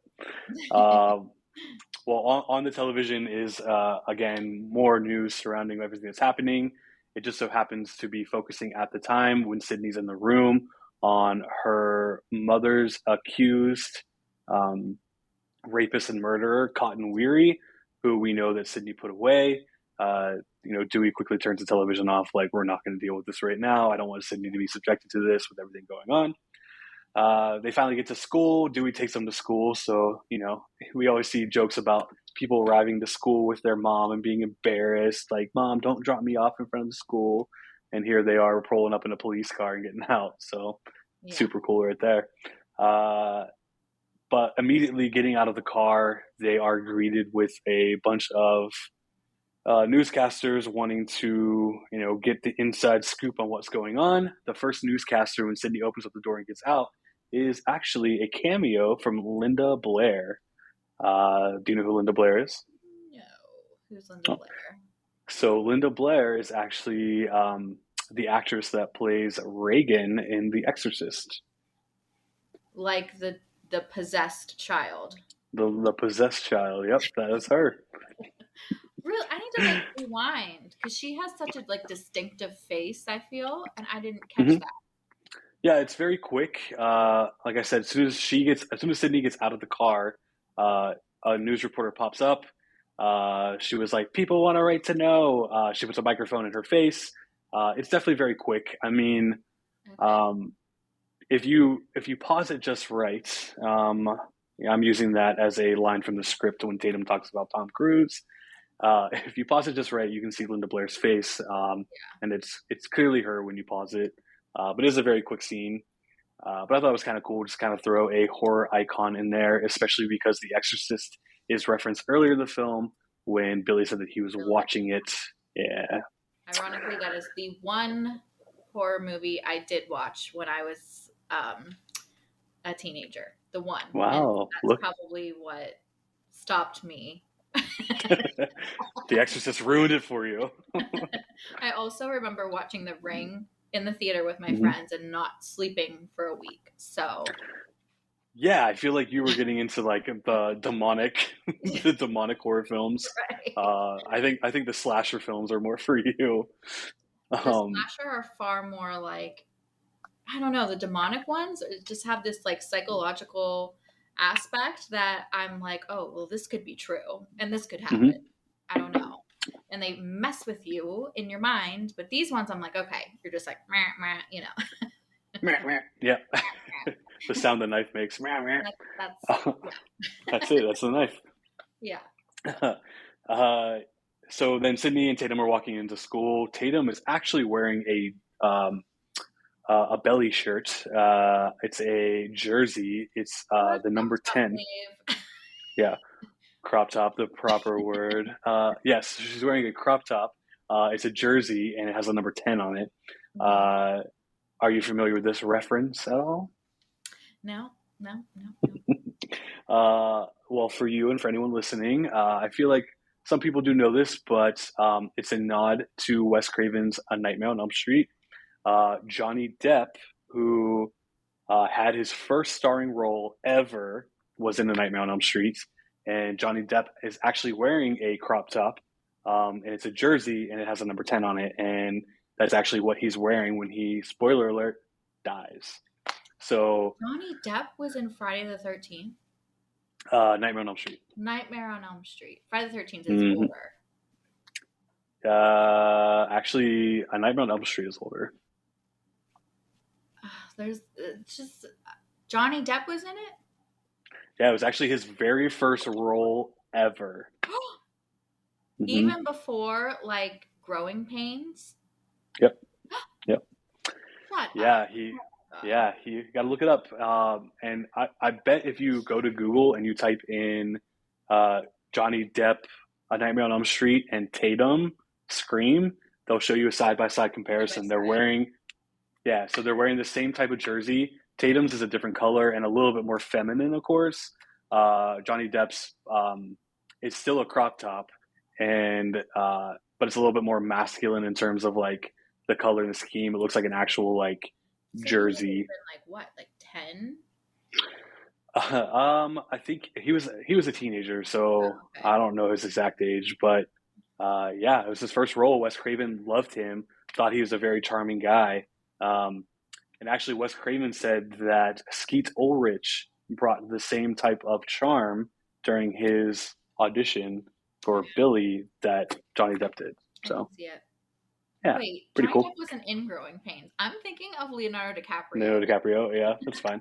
Yeah, I didn't catch that when you said it, but yes, Yeah. you're correct. But yeah, Leo in Growing Pains was great too. Oh yeah. Johnny Depp. um, Good old Johnny Depp. Uh, Sydney then keeps walking into class. Gail Weathers is there as well. Here's a very important scene. Here is when we learned that Sydney's testimony is what puts Cotton Weary behind bars. Mhm. Sydney caught someone leaving a hotel room where her mother was murdered at, and Gail seems to think that Cotton was framed, that it was somebody else leaving the hotel that night, and they framed Cotton Weary. So she thinks that Sydney has it wrong. One thing I noticed in this scene, watching it back before we did this, was Sydney almost pauses in a way where Sydney's like, okay, with everything that's going on right now, maybe you're right. She Yeah. still stands firm with what she thinks, but at the same exact time, I think Gail's getting to her a little bit. Doesn't Um, Gail say to her, like, I see you're questioning this? she does, yep. Yeah. Um, yeah, which is great. Yeah, and you can definitely see it in Sydney's face too. So we as an audience are kind of experiencing the same thing Gail is. Here we kind of see that maybe even though Gail's cutthroat, she's at least being honest. So I think that kind of redeems her character a little bit. We go into the school then. Here the kids are at the locker waiting to go to class, and someone runs through the hallway wearing a ghost face costume. I Uh, was livid. Yeah, and again, I know I keep saying this, but I feel like it kind of goes to modern times too. People just kind of making, I keep using TikTok as an example, but people are making these reactions like, You um, paused. You paused. I'm back, I paused. Yeah. Uh, I know I keep saying this, but I kind of feel like this brings back into perspective modern times where people take what's happening in the media, even no matter how tragic it is, and kind of playing around with it. So these kids are throwing on Ghostface costumes and running through the hallways, trying to be silly. But again, these are people's Paused. lives that we're making fun of, and it's sad, really, that people react that way. So this upsets Sydney, and she runs away from the situation to go collect herself and runs into Billy, who was just released out of jail. Mhm. And here we learn that it's going to be 1 year tomorrow to the day that Sydney's mom was murdered. This was the Uh, most angering scene in the entire movie for me. yeah, why do you feel like that? Um, how Billy's like, it's time to get over it. I was blown away.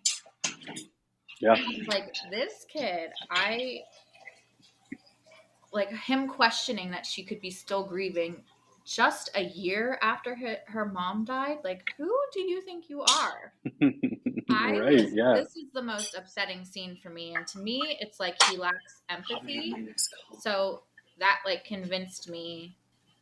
I'm like, this is him. He's it.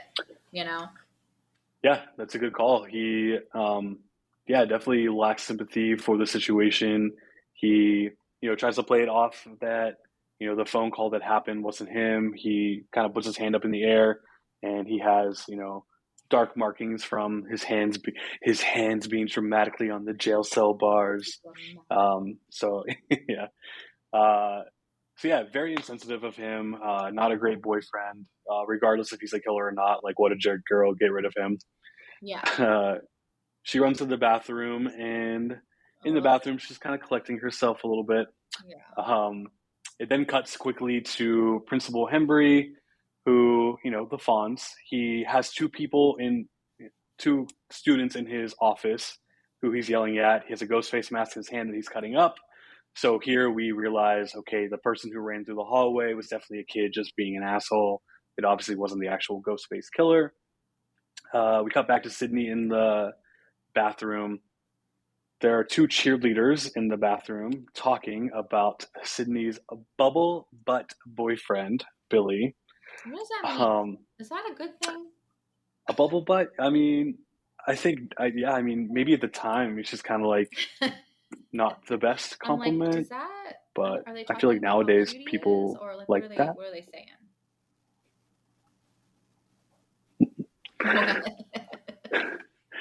Um, this scene's actually really, really popular. Just these two girls having a conversation in the bathroom.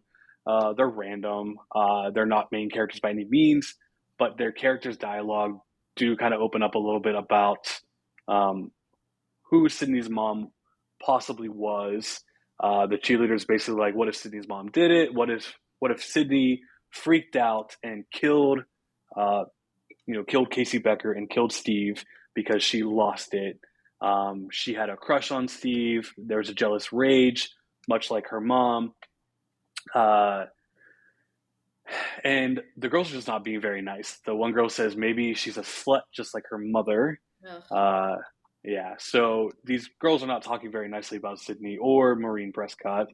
Um, then the cheerleader then says a lot of really popular dialogue, just because it's kind of witty. It's obviously rude, just like her mother was a tramp. Um, the other girl's like, wait a minute, wait a minute. She watched her mom get butchered, and it really, really fucked her up. And the other girl kind of plays on it. Her mother's death leaves her disturbed and hostile. In a cruel and inhumane world, she's just delusional. Where's God, etc. She's completely suicidal. One day she snaps, wants to kill herself. Then she realizes that suicide is out and teen homicide is much healthier therapeutic expression. Hmm. So that's quite a little rant there, and obviously Yeah. very ignorant. So Sydney's hearing all of this, and it clearly makes her very upset. That's not Sydney's intention. She doesn't feel like her mom is that way. Um, and then we start to hear some noises in the bathroom once the girls leave.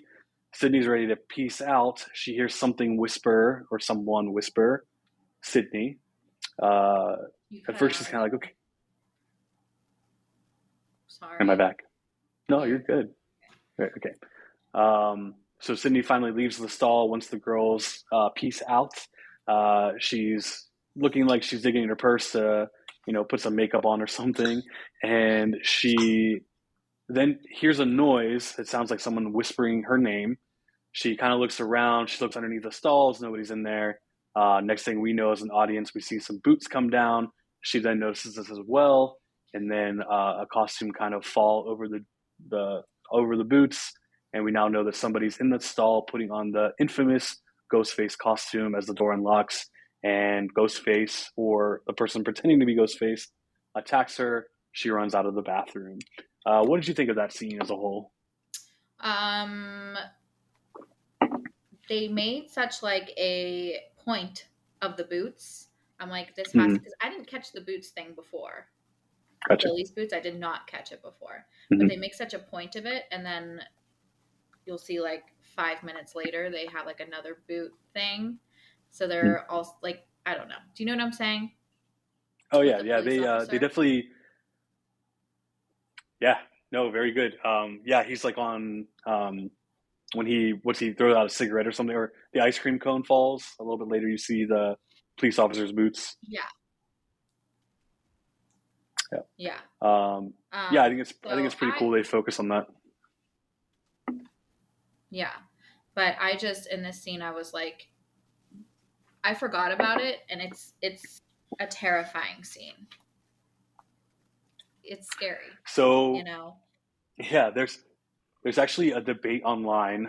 It's something that's always talked about, and I kind of want to know your idea. Hmm. Do you think do you think that's actually Ghostface, or do you think it's someone pretending to be Ghostface that wanted to scare Sydney? I think it was actually Ghostface. Cool. One of Uh, them. yeah, right. Yeah, one of Did I those people that were spoil in the costume. everything? No, you're good. No, it's fine. I feel like at this point in time, we'll spoil everything. It's totally cool. It kind of feel like with the conversation she just had with Billy, Mhm. and I feel like it was probably him. I don't know. I think so too. I do think it was Ghostface or one of the killers dressed as Ghostface. I don't think it was necessarily a prank at the time. Um, but yeah, so cut to another scene. Dewey and Gail kind of communicate once for the first time, and there's some playful flirting there. I think we kind of see it as Gail just being somebody who uh, maybe she's a flirtatious person, doesn't really mean anything by it. Dewey buys into it like, yeah, Oh yeah, this girl's into me, but yeah, she she's loves him. clearly just trying to get information from him. Yeah, She's using absolutely. him. She's using him. Um, yeah, and then we find out that school is getting canceled Finally, yeah, finally, after all this could time, have been like school's a long time ago. a long time ago. Yeah, so they're canceling school. There's going to be a curfew in town. Hmm. Obviously, the school is all excited. How great is this? We have to go home early. We don't have to return for school until we're told we have to. Stu used this time to be like, "Hey, I'm going to throw a party." Obviously, he has a really nice house that we're going to see a little bit later. He's going to invite a bunch of people over. They're going to have a good time. He's very excited about it. And I'm like, Uh, Stu, dummy, why are you throwing a party? yeah. Let's celebrate people in our class getting murdered and school being canceled by having a large party where there'll be lots of underage drinking. Lots of underage drinking. No one knows what's going on. It's Yep. perfect. It's wonderful. No one would want anything different. So we eventually cut back to the principal, who is alone in the school since everyone just pieced out to go home before the curfew since school is canceled. He fixes his hair in the mirror just like the Fonz does on Happy Days. Did you Hey, notice that? Yeah. hey. Uh, he's kind of walking around the office, making sure everyone's gone. He hears some noises. He investigates and sees the janitor is in the hallway. And I don't know if you know this, but I do you did know? catch it. Okay.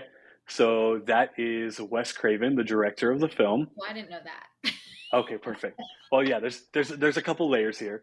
Okay. So he is that is actually Wes Craven doing a cameo in the film. He's dressed in the same sweater that Freddy Krueger wears, which is what Wes Craven wrote and directed and created Freddy Krueger. So it's kind of cool that he was wearing the sweater and the hat. And Principal Himbry says, "Sorry, Fred, not you." So he actually refers to him as Fred. That's Fred. Yeah. And yeah, so in the first Nightmare on Elm Street, in the original script, Wes Craven referred to Freddy Krueger as Fred Krueger. So he was actually called Fred in the first film, not Freddy. Freddy's far more Um, terrifying. yeah, that name is creepy enough. Anyone comes near me named Freddy, Fred, I'm like, Freddy. Freddy, stand back. Freddy, you stand back, you stay away, get out of my dreams. Oh, Um, So another funny thing about this moment is there is a line in the film. I forget exactly when it happens, but Tatum and Dewey are talking, and uh, Dewey says, "Not in front of my superior," and Tatum says, "The janitor's your superior." Which, oddly enough, the janitor here in this scene is Wes Craven, which is the director, which is the boss of the The entire boss. film. Yeah. Yeah, so that is your superior. The janitor in this film is the superior because it is Wes Craven. So I thought that was kind of cool. Kind of little silly thing there that maybe wasn't intentional, but it definitely makes sense, Yeah, and I I think it's definitely funny. didn't know it was Wes Craven. I knew that they were making a reference to Freddy Krueger, but I didn't know that was Wes Craven at all. Yeah, so they kind of took that from old horror films from Alfred Hitchcock. Alfred Hitchcock would always show up in all of his movies as a random cameo. Hmm. Um, Whether being obvious or not, he, in some way, shape, or form, always randomly showed up in his films. So Wes Craven decided to do the same exact thing, which I thought was kind of cool. That is cool. I like that. Yeah. Principal Himbry goes back into his room. He's like, okay, I'm crazy. I'm hearing things. Nothing's happening. He opens up the closet, and there is a leather jacket that was actually worn by him during Happy Days hanging in the closet. Ah, Yeah. Yeah, oh, there's lots of fun little things in this movie, and it was I the think same one that's when he was surfing. it might have been, yeah. We're right back to the surfing thing. That's yeah. Principal Himbry likes to go surfing and wear the Fawn's jacket. Oh, see, that makes me so happy that you told me that Yeah, the see, Hans jacket was in there. That's so yeah. cute. Now that next time you watch Scream, which if you're like me, you'll end up watching it every year or twice a year, so So your you'll scream definitely pick up on it. is my Sound of Music. Yes, yes. What's the Sound of Music? Are you kidding? Please tell I'm me just you've kidding. seen it. Oh my God, I've seen it. Yes, absolutely, I Okay, have. Um, So then Ghostface jumps out from behind the door. He was actually behind the main door the whole time and kills Principal Himbry with the same scissors that he used to threaten the kids that were pretending to be Ghostface. So now the real Ghostface has those scissors and kills him with them. There's a really cool shot of Principal Himbry being knocked down to the ground right before he's brutally murdered. And you can see Ghostface in the reflection in his eye. yeah. Yeah. So um, that's the last thing that he saw before he, perished away. R.I.P. the Fonz. R.I.P. Back to Tatum and Sydney. They're talking a little bit more about her mother. Uh, Tatum makes a reference to Sydney saying things like, maybe my mom, was cheating on my father. Maybe I agree with you, Tatum. Maybe she was lonely because he was always out of town, and maybe she was having an affair. And what if Cotton wasn't the person that killed my mom? And what if he was framed? And Tatum kind of stops her, like, she wants Sydney to be grounded in reality, but at the same time doesn't want Sydney to get worked up over this. Like, this was a year ago, and not that she has to forget about it, but we can't sit here and fixate on it the entire time. Like, I want you to try to move on, try to live your life. And with Sydney saying all these things, Tatum says, "You're starting to sound like some Wes Carpenter flick." So Yeah. Wes Craven's the director of the movie. John Carpenter is the director of Halloween. At the time, they were two of the most infamous horror movie directors. So I thought it was kind of cool that Tatum kind of threw both of the names together to kind of create a fictional director that makes really, crazy, elaborate horror films. So Wes Carpenter is brought up here. I thought that was kind of neat. I didn't realize that. I'm like, who's Wes Carpenter? Yeah, yeah. So he's fictional, whatever. But uh, in this scene, also, right at the end of their conversation, the camera pans over to the woods right next to the house, and Ghostface is kind of lingering in the trees as if he's watching them, and then pieces out. Uh, Here in a little bit, we're also going to get the same exact type of scene when Tatum and Sydney are together at a grocery store Yep. or a little convenient market, and we're going to see Ghostface kind of run past them in the reflection of the cooler door. Hmm. What's your takes on that? Do you think that that's actually Billy or Stu, or do you think that that's um, well, go ahead. What do you think about I about think that? it has to be Billy or Stu. I don't think anyone would just like joke around and like obviously when like the kids were doing it in like the school, they were like making fun of it and like being goofy, and I think like they're obviously like not stalking them but keeping an eye on where they are. So I think it's Billy or Stu for sure. Mm. Do you know? Yeah, this is actually yeah, it's actually one of the most divided things about this movie. Really? Uh, yeah, any complaint. Obviously, we all have our own things about all movies, but one of the major complaints I see online about this movie is a lot of people don't like the bathroom scene because they're not quite sure if it's a joke or if it's actually Ghostface. They don't like the scene where they're talking on the porch and Ghostface is in the bushes, or Bitches.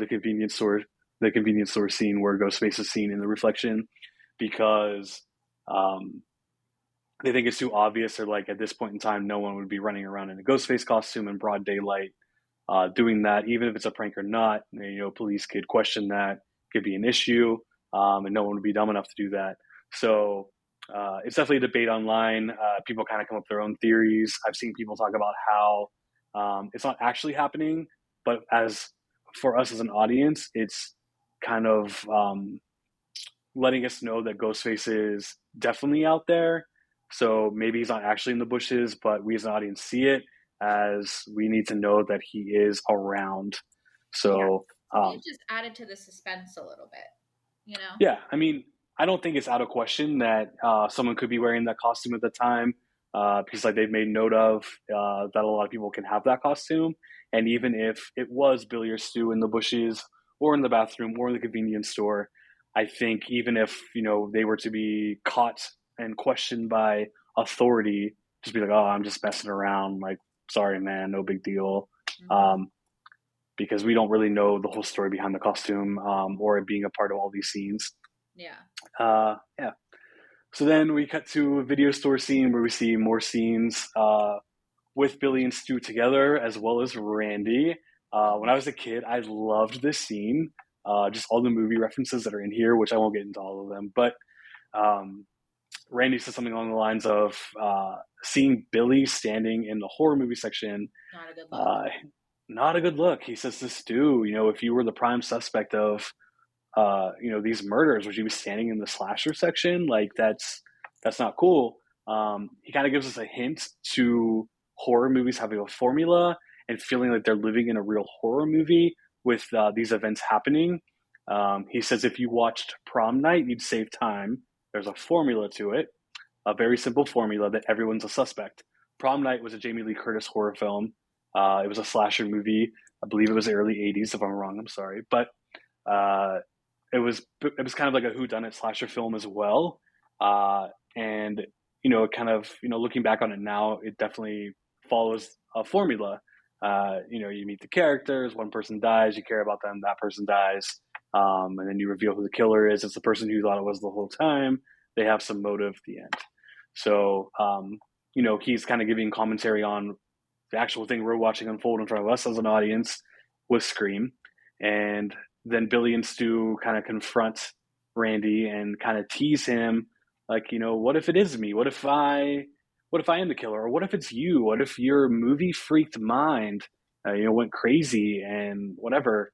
Uh, Randy is kind of like, well, yeah, I would be the prime suspect because as this movie's commentary kind of is, and as we get into the motive, we kind of take a toll on people who do like horror movies, which kind of throws me under the bus. So in this situation, I would be a prime suspect because they're kind of referring to the idea that if you're watching horror films and you're studying them, you know how they work, you know how to stalk, to try to hide and all these things. So I think that's pretty cool to kind of play on Randy's character and the importance of that, and kind of make the audience go, well, maybe Randy would be a suspect in the situation. No. I didn't for 1 second think Randy did it at all. Not poor innocent Randy. He would Not never. gentle Randy. No. And if anything No. in this scene, it just makes it, to me, I'm like, oh, well, it's Billy. Because he's such a Yeah. creep. I'm like, ugh. But yeah, Yeah. not Yeah. not They're. not Randy. Yeah. Billy and Stu in this scene are definitely a little creepy, um, which is fun because again, there's little nods to, hey, we are the killers, and looking back on it, you're like, they're literally through this whole movie telling us like these two are the killers, Right. but at the same exact time, you don't want to believe it because they are likable to an extent, and um, it's also obvious Yeah. that that's the formula. That's the formula. The formula is it's the boyfriend. It's always the boyfriend. Do you think Randy knew all along? Um, I think Randy definitely had them at the top of the list. I think Randy also, like us as an audience, were like, okay, well, maybe it is too obvious. Maybe, the rules that I'm going to talk about in a little bit um, aren't real because this is real life. So we're following the formulas in movies, but how does real life play out? You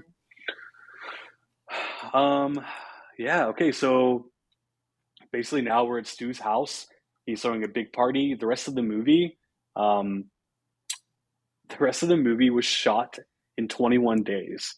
So the movie is 40, or at this point in time, there's 50 some minutes left of the movie.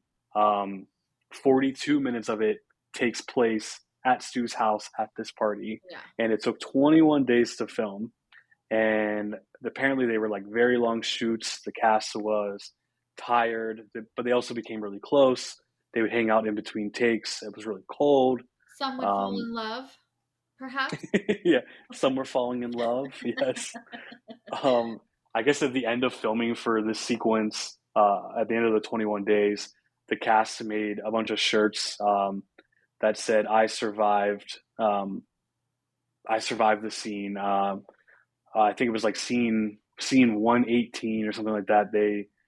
So they wore shirts. I survived scene 118 because it took so long. It was cold and all that fun stuff. So they were tired. It was a long shoot, but they made it. They survived it. Um, Did so I we guess that talk was the real about Ghostface. the Nick Cave song? We didn't talk about the Nick Cave song. What are So your thoughts on it's that? popped up twice now. Hmm. I How do you feel on it? love this song. Yeah, Yeah, and I just think it fits so perfectly in with this movie. And obviously, I know it from Peaky Blinders, but Peaky Blinders. Peaky Blinders. But I just love I love this song in this movie, and like it's kind of a dramatic song, so I think it adds a lot to Hmm. the movie. Yeah. Absolutely. Yeah, I think at this point in time, or even to this day, with Peaky Blinders, pushed to the side, I think that song is definitely a part of the Scream universe. People know the song from Scream. This is not the only movie that it shows up in, so it kind of sticks with that throughout the entire franchise. Does it show up in Um, every single movie in some form? um, everyone except for everyone except for four, I think. You cut I out. might be wrong. It's not in every single one. It's definitely in. I definitely know it's in two. Yeah. Uh, I think it's in all like the original ones for sure. yeah, absolutely. I think it's in number five. Yeah.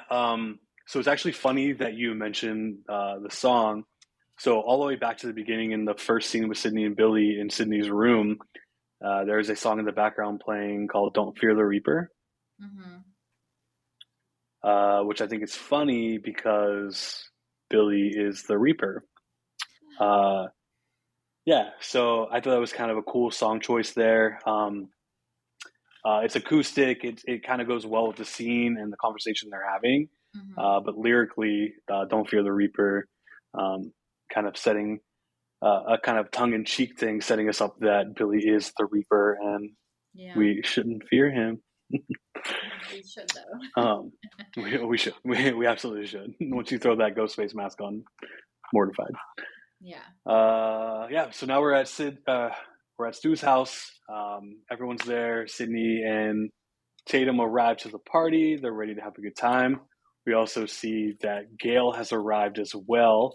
She and her cameraman Kenny are hanging out in the news van. Hmm. Dewey's there as well, and he, heads over to Gail. Kind of says hello. I remember chatting to you. They kind of flirt a little bit more. She again is definitely just using him. They decide to go into the house to make sure everyone's okay. They want to do the proper thing, but also want the kids to have a good time. So whenever they go in, Gail has ulterior motives, and she has a small camera that she's going to place in the house so she can watch to see if anything unfolds or if there's Small anything given camera. away. Small camera, yeah. Camera. I was like, oh my God, how did none of them notice it was there? Yeah, that's so true. She walked in with like, basically a whole camcorder. It was literally a whole camcorder. When Gail goes into the party, all the kids are super excited. They know her from television. She's a super cool person. Tatum's pissed that Dewey's there. He's like, I'm only going to be here for a minute. Want to make sure there's no underage drinking. Kind of chuckles while grabbing a kid's beer, hands it back to him, and is like, whatever, just have a good time and be safe. Don't drink and drive. The end. At this point in time, Tatum's annoyed that Dewey's there. She knows they're about to leave. And Sue asked Tatum to go get some more beer. She then goes into the garage to grab some more beer for him. And we see the door slowly close as she's in the garage. And she goes to leave the garage, realizes that the door back into the house is locked. She's pissed off. She has a bunch of beer in her hands. And she's like, whatever, I'll just go out the garage and go back to the front door. As she turns on the button to open the garage doors and starts walking over, the garage door then immediately shifts gears and starts going back down. She looks back, and there's Ghostface standing next to the locked door to the house, and he is closing the garage door for her. She confronts him, basically calls him Randy as well. Poor Randy, just being accused left and right, being a nice guy. Randy is the sweetest character in this entire movie other than Dewey. Why is he getting this shit? Yeah, he's getting all this shit. So she's basically kind of like being silly with him, which I actually love. I think it's very on brand for the character of Tatum. She's like, "Do you want me to play the helpless victim?" She refers to him as Casper. Ghostface is kind of playing along with her, as if he's making it like, I am one of your friends, which I guess in a weird way he is definitely Billy or Stu. So he's definitely part of that. She's like, "Don't kill me, Mr. Ghostface. I want to make it to the sequel." I always love that line. Time that Ghostface is called Ghostface. Yeah. Good call out there. Yeah, and that's where the name Ghostface starts. Like I said, the original costume was called Grandfather Death or Father Death, and at this point in time, Ghostface finally pulls a knife out and slices Tatum's arm open. And here she freaks out. It's kind of like, okay, this is real. This is not some joke. And they kind of have a little fight. She goes to open up the garage door, runs over. He closes it. She tries to sneak through the doggy door, and she gets stuck. Which, oddly enough, during filming, they discovered, because they were using a real garage door, that Rose McGowan, who plays Tatum, has a very petite frame. She could actually fit her entire body through the garage door. So they had to, so they actually stapled her clothes to the door. When she made it halfway through, they stapled her to the door, to the doggy door. So she was, in place the entire time. And the original script did not call for her being stuck in the doggy door. She eventually was wrestling with Ghostface, and at some point in time, the garage door starts coming down while they're wrestling and crushes her head in the door between the ground. But while filming, they decided that they thought it was kind of a cool thing where she was smart in trying to escape through the doggy door, and of course got stuck. So, gotta make a point. It's a cat door. Because okay, a cat perfect. went through the door. I have to stand up for the cats right now. Oh, stand up for the cat. Hey, this is a cat-friendly film here. I have to stand up for the cats right now. That's very true. The cat definitely scared her and ran through that little cat door. So, yes. So Tatum died by a cat door, which, when you say that out loud, when you say it out loud, it's kind of silly to think. But at the same time, if this were, we're watching a movie, to them in the film, it's real life. So if that were to happen in real life for us, we would definitely try to find any type of way to escape from a situation such as that. And even if it might not be the best thing, it's still a way to try to escape. We're using our brain or Well, an escape tactic. I'm gonna say don't have garage doors. Maybe not in the 90s, but don't they have like sensors? You would think, yeah. I mean, I think they do. uh, yeah. So apparently those sensors didn't work, or maybe in the '90s they Yeah. didn't do anything. But that garage door was like, oh, I'm feeling extra heavy today. Yeah. I feel like, and Um, mine doesn't shut if there's like a single leaf. wow, yeah. Well, Yeah. hey, maybe Tatum was lighter than a leaf in Maybe that she door. was. Maybe she was. Well, Um, but what a frightening like visual of her stuck in there. Oh, and her eventually being crushed is what? Yeah. yeah, that's obviously a very iconic scene too. It was creative in terms, and that something like that has never really happened on film before. Being crushed by a garage door, specifically in that manner, going through a cat door, um, Thank you. and yeah, so people always remember that. I mean, that's something in Scream that people remember, and even if it's one of those things where people are like, "That would never happen," the weight of her body would pull the garage door down, or like the sensors, obviously it still happened, and that's something that is definitely very memorable from the film. I think it makes it Uh, more realistic, to be honest. You know? No, yeah, I agree, and I think it all goes back to Nev Campbell's dialogue as Sydney back when she got the first phone call when she was alone, talking about the girl running up the steps when she should be going out the front door. We all try to find a way to deal with the situations that we're in, and that was one of the ways that Tatum decided to try to escape. Is So that Barnaby? it is. He wants attention. Aww. Yeah, hi bud. Hi, Barnaby. Um, Hi Barnaby. Um, he's tired of watching Scream. He's watched it too many times. I bet. um, he knows it. He knows it really well. But cool. So yeah. So poor Tatum. R.I.P. Tatum is definitely a fan favorite. Yeah. Uh, yep. So then we got back to the party after Tatum has died. No one knows yet, and Randy shows up to the party. Stu's kind of like, what are you doing here? I feel like Randy's like the outcast of the group of friends. But whatever, we all love Randy. We've I established love this. Randy. Um, He's the we also discover, yeah, he's the heart. he's the heart of the film. He's the heart of it. We then discover that, um, Billy just arrived as well. Randy's here now. Tatum's obviously still grabbing beer. It's taking her a very long time, but she's getting beer from the garage. With Billy's arrival, Billy's kind of like, I want to use this time to, take you upstairs. I want to chit chat a little bit. He apologizes for, being the way that he is. Sydney kind of opens up to him. I've been distant. I do think about my mother's death a lot, and it's really affected me. I really like this scene. This also brings Billy down to a level where kind of like, okay, well, this isn't as bad of a person as we thought he was throughout the film so far. Maybe he is a sweet guy. He just doesn't know how to deal with uh, Sydney the way that she's dealing with things. I had the And opposite reaction to that. oh, really? Perfect. Okay. Oh yeah, I was like, I cannot believe he's hearing him out and actually giving him some sort of a chance. That's fair. Yeah, I had the opposite. I was like, I don't.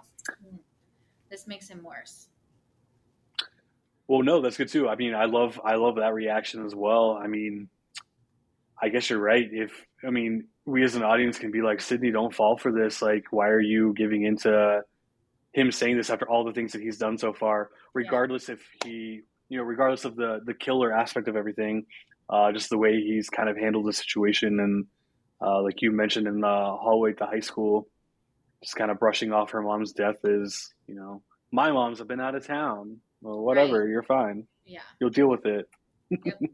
um, he refers to, she kind of makes a reference the same way Tatum did, like, maybe I'm being dramatic, maybe this all just feels like a movie. And he's kind of like, well, yeah, life is kind of a movie. Like, every day is a new part of the story we're telling. And I think that kind of goes to the commentary of what the film is about. cut back down to the party, and the kids are now all watching John Carpenter's Halloween, which was a heavy influence on the film. And this is when Randy goes on his big quote unquote um, I love nerd that. rant. Yeah, and he talks Love about yeah, it's very important. This is the essence of Scream as a film. This was, from what I've learned about Kevin Williamson, the writer of the film.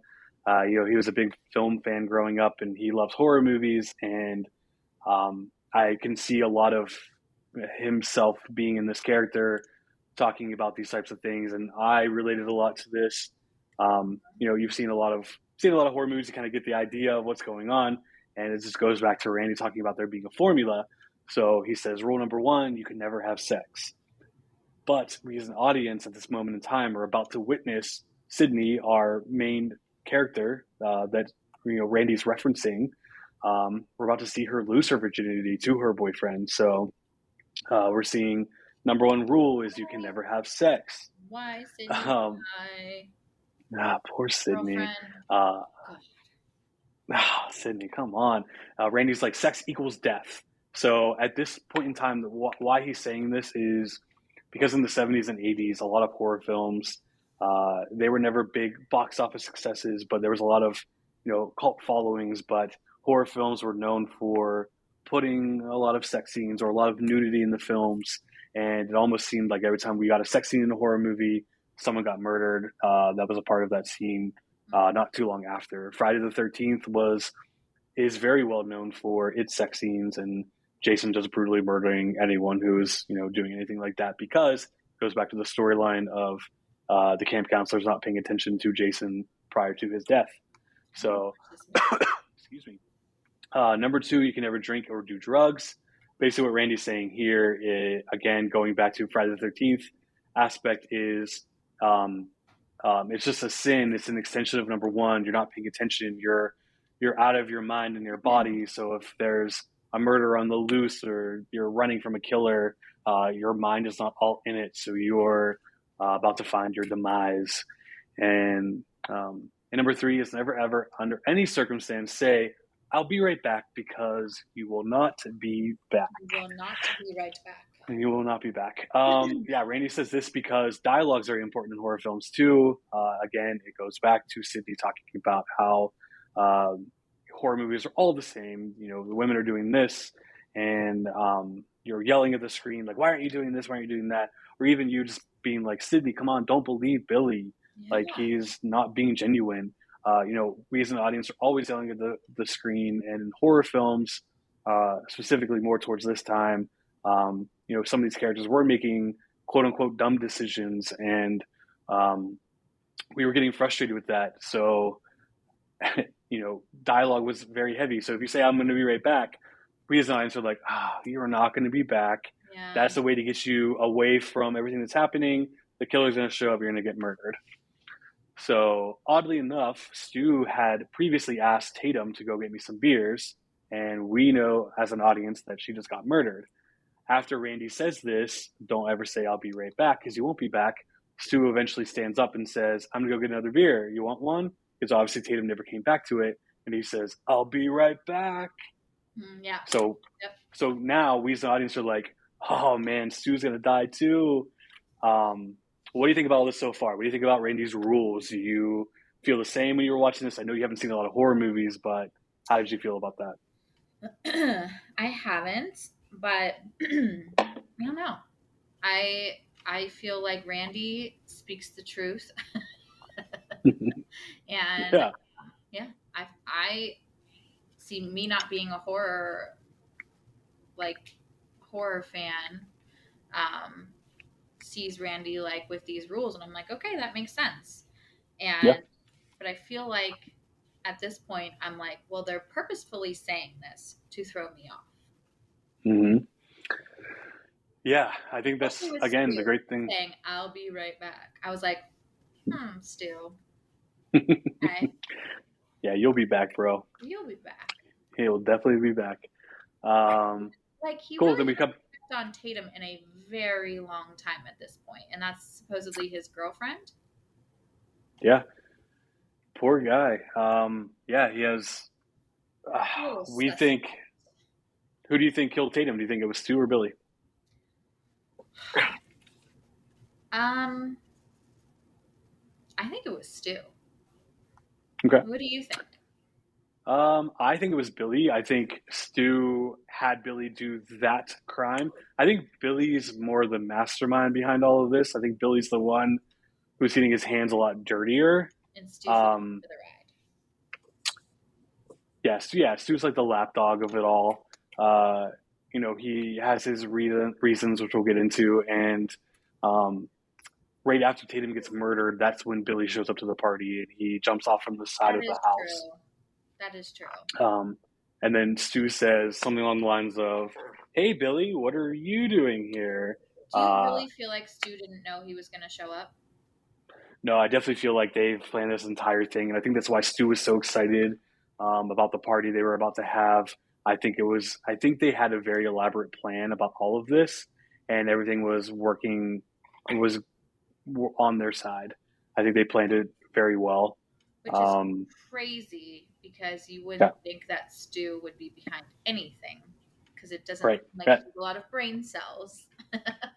yeah, he definitely lacks a lot, and I think that also plays into, and I think that's good of Matthew Lillard to kind of be that silly best friend, like the class clown type person, Yeah. because even as an audience, we're just kind of like, well, he's not smart enough to do all of this, but that's what puts him in the lapdog position that I mentioned, because I feel like, in a way, he just kind of had this idea, all these ideas, and Billy was the mastermind of it all.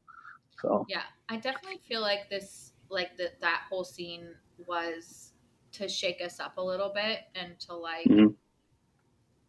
this is actually this is the formula, but this is not what's going to happen here. So Yep, be prepared. absolutely, Be prepared. definitely, It's coming. definitely a shakeup.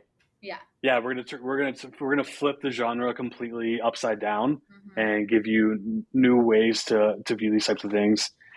Um, Meanwhile, outside, Gail's still sitting in her van, watching the kids on this camera Yeah. and loving every second of it. Dewey shows back up. They decide they're going to take a walk because Hmm.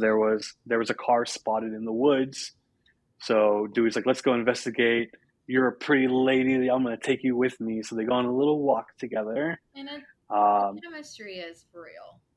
It's yeah, the there. chemistry, 100%. Yeah. um, meanwhile, the kids are still watching Halloween. Stu has now gone at this point. He's getting that beer. Uh, Again, they're watching Halloween while we're also simultaneously, as an audience, watching Billy and Sydney upstairs, about to engage in their first sexual act together.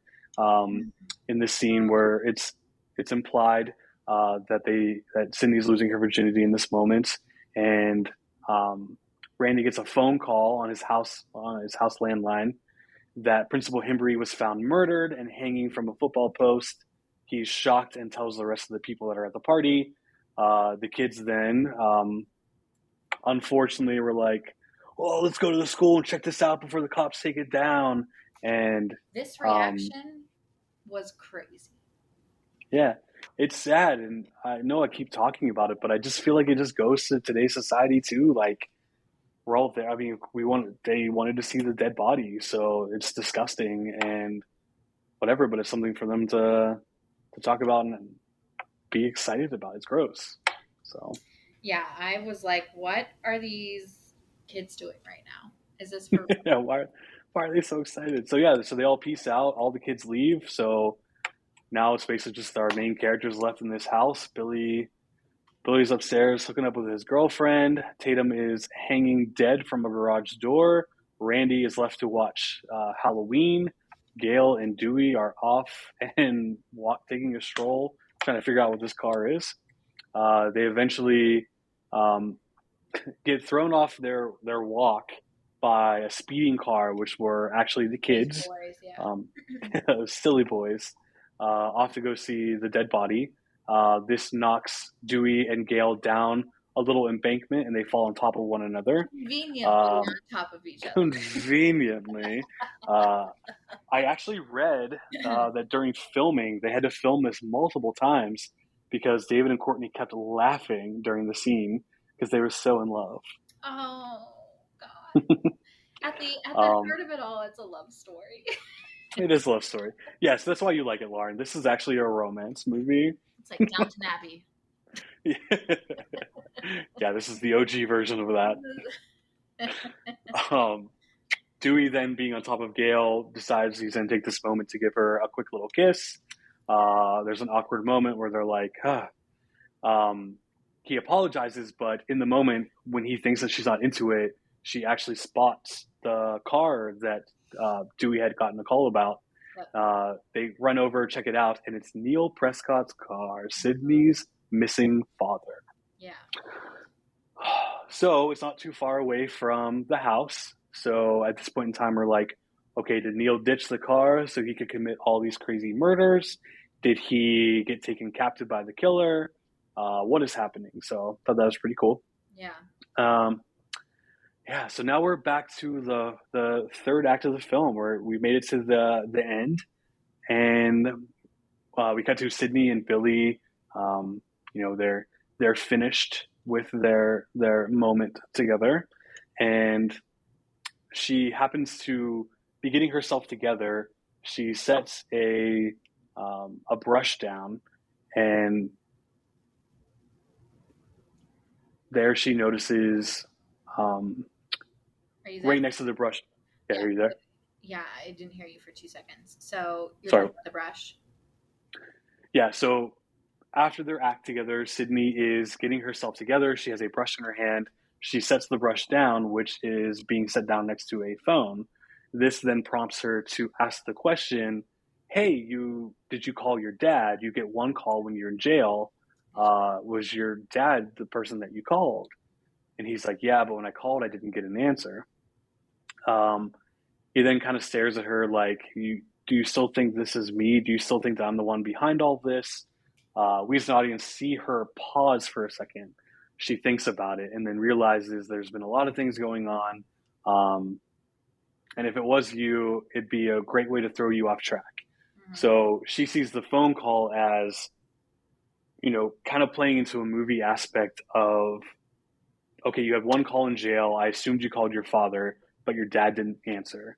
So it would be a great way to throw me off by using that phone call to be the ghost face caller. And You cut off again. Sorry. no, you're good. What was the last thing you heard? It'd be a great way to throw you off. Yeah. Yeah. So she basically sees it as, okay, that would have been a great way to throw me off. She's thinking like the movies, and he's kind of like, well, that's ridiculous.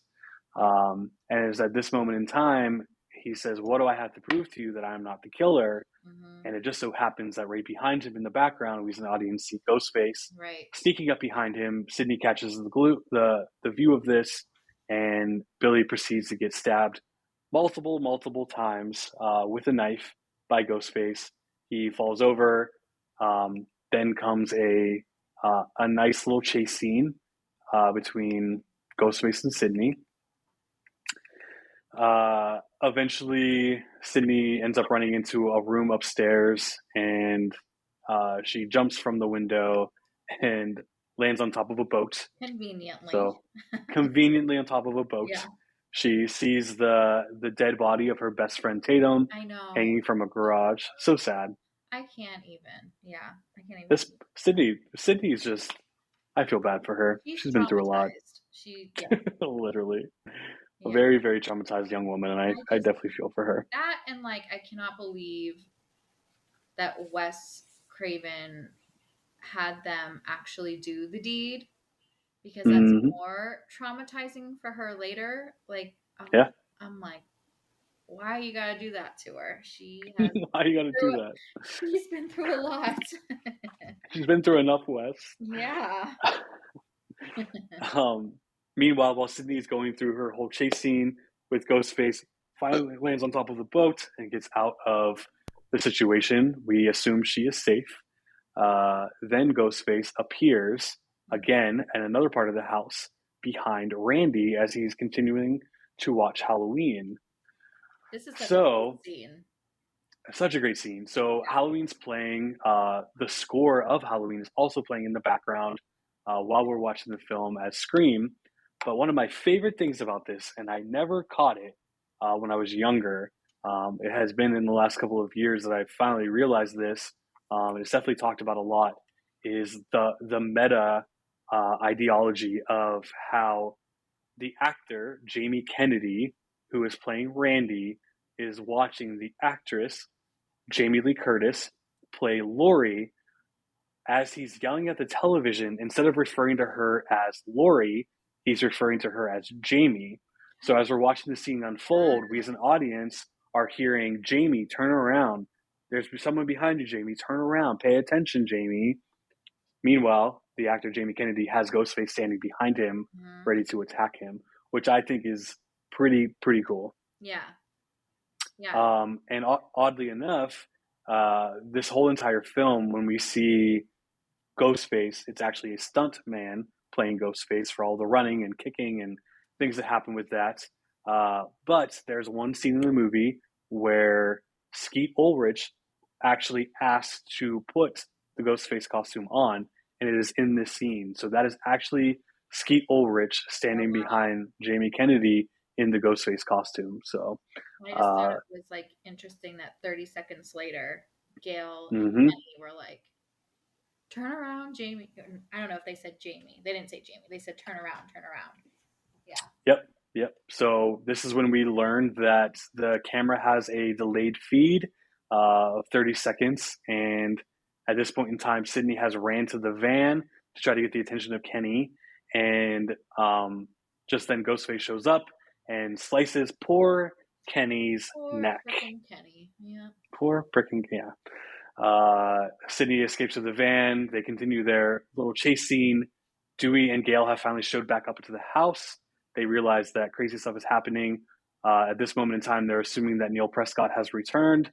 Gail discovers the slit throat of her cameraman, Kenny, and she is like, what is going on? Gets into her van, tries to make a phone call, but she is disrupted by all the blood smeared on her windshield. It's then that the actual body of Kenny had been on top of the van, leaking the blood all over. She drives off as fast as she can, and Sydney shows up trying to stop Gail from driving away, which causes Gail to wreck her car. And this is just a very chaotic scene. Sydney keeps continuing her chase scene. She finds Dewey back at the house. Dewey now has a knife in his back and stumbles to his possible demise, revealing Ghostface again. Sydney gets into the cop car, where when I was younger, this was like one of my favorite scenes. I thought it was so creepy. Scene? Yeah. Yeah, just Ghostface being outside of the cop car and how he has the keys. Like, hey, you can lock yourself in, but I'm gonna get in. Yeah. So the scene kind of plays out. Sydney going back and forth to different doors, locking them, but little does she think that Ghostface can now get into the trunk of the car and opens up the back. So Ghostface now jumps through the back of the car, surprises her as she's trying to call for help. She continues running, finds a gun, and it's revealed that Stu and Randy are both at the front door. At this point in time, Sydney is very confused because Stu is pointing fingers at. Yes, that's a very iconic line too. She's a very tough woman, and I love that about her character and the way Nev plays her. So she, fuck you both. You're both pointing at each other, saying you're the killer. Well, screw you guys. I'm going to worry about myself at this moment in time. You guys figure it out. She's like, please leave me alone. Billy then stumbles down the stairs as she's back in the house, all bloodied up from being stabbed by Ghostface. She's grateful. And then the tables turn. So what do you feel about this movie leading up to this point? We spent the last 20 minutes at this party and things have just been going crazy. Neil Prescott's car has been found. Dewey and Gail are flirting with one another. They share a moment kiss. Billy and Sydney have sex. Billy gets stabbed by Ghostface. We assume he's dead. And Randy and Stu are pointing fingers at one another, saying that they're the killers. Yeah. How do you feel up to this point? Well, I do have a interesting point that when Sydney was in the car and she made the phone call, did she make a phone call to the police in the police car? She's on the CB radio. Are you there? Are you there? Yeah. Oh, So, sorry. uh, no, you're good. No, so she didn't make a phone call, but she had the CB radio in the cop car. And she was like, I'm at Stu's house and said, please, he's going to try and kill me. And she doesn't mention Ghostface, but she had just mentioned Stu's name. And I thought that was Mm, interesting because I kind of felt like when you see it and you know that Stu was behind it, you're like, oh, she's saying, oh, he's trying to kill me, meaning Stu. I don't know. yeah. Did you? I don't know. No, that's a good. No, that's a good point. Yeah, I mean, at this point in time, I think that at this point in time, we're getting narrowed down to the Mhm. people that it possibly could be. Stu is basically the last person she had interaction with. Um, so yeah, I'm at Stu Macher's house and he's trying to kill me. Yeah. I the knock on the window for me was so like, hey, I have the Mm-hmm. keys. Got you, girl. So You freaking ain't going anywhere. creepy. And I just I feel bad for Sydney that she is going to be so traumatized by this.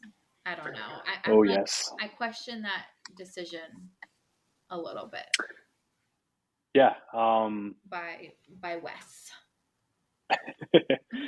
Yeah, there's been a lot going up to this point, and we're now with Sydney's back in Stu's house. She has the front door locked. Billy just came back down the stairs. He's all bloody, but thankfully he's still alive. Yay, my boyfriend's not dead. He'll protect me from these two crazy men that are outside, blaming one another. Billy kind of says, "Screw it, we're gonna let them back in." Randy comes back in, and Billy uses the gun that Sydney had and shoots Randy in the chest. This obviously completely shocks Sydney. Kind of looks at him like, what is happening? And this is when we kind of see Skeet Ulrich's acting kind of go from this charming, mysterious man to a complete psychopath. Psychopath. Yes. Doesn't He he say, says, Anthony, yeah, no, you're go gonna say ahead. it. We all go a You little say mad it. sometimes. Yeah. Yep. Which is actually a very famous line spoken by, which he also mentions, Anthony Perkins in Mhm. Psycho. So Norman Bates, when he finally gets revealed as being the mastermind behind all of this, he does say we all go a little mad sometimes. So at this point, as an audience, we're like, "Whoa, okay, this was Billy's doing the entire time. Mhm. Billy's a killer. How crazy!" And then just as Sydney goes to run away from her boyfriend, she runs into Stu, who's now back in the house, who has a voice changer in his hand, and he says, "Surprise, Sydney," in Ghostface's voice. At this point in time, the slasher films were kind of horror was kind of dead in Hollywood.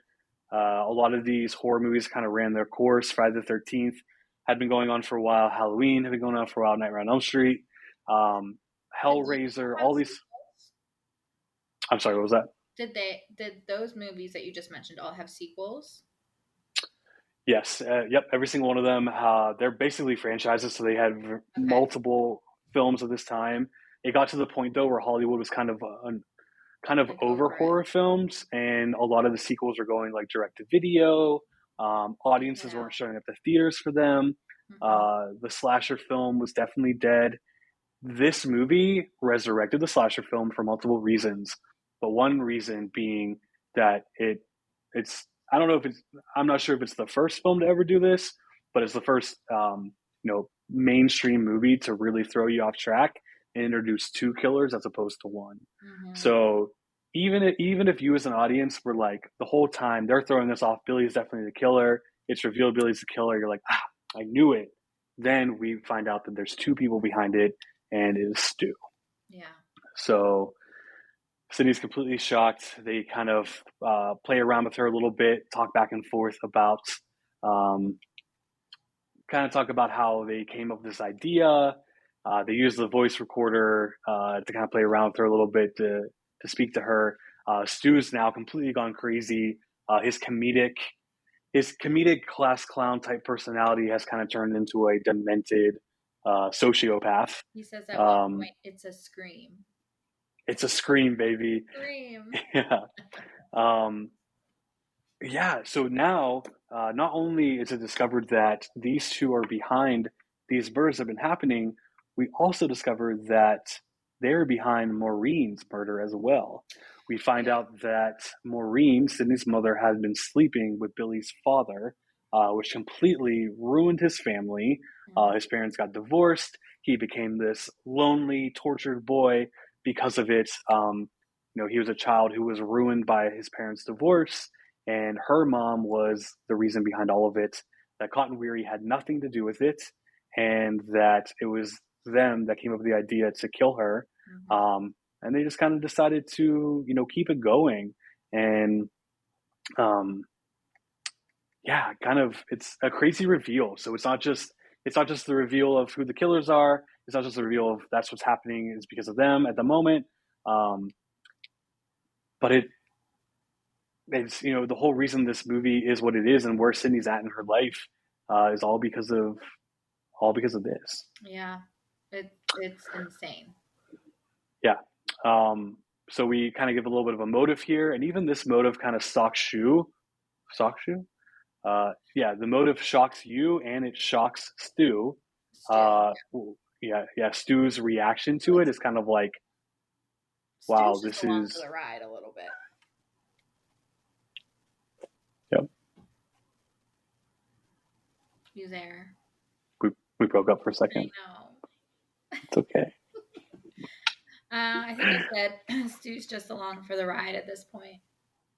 Yeah, Stu's definitely along for the ride, and this also shows that Stu was easily manipulated because Stu didn't know the whole story behind why they were doing this or why all these events played out the way that they did. Um, and Billy ignorantly also tells Sydney, you're just like me. You're it's kind of the Batman and Joker story where you think you're innocent in all of this, but it caused deviant behavior. It fucked you up.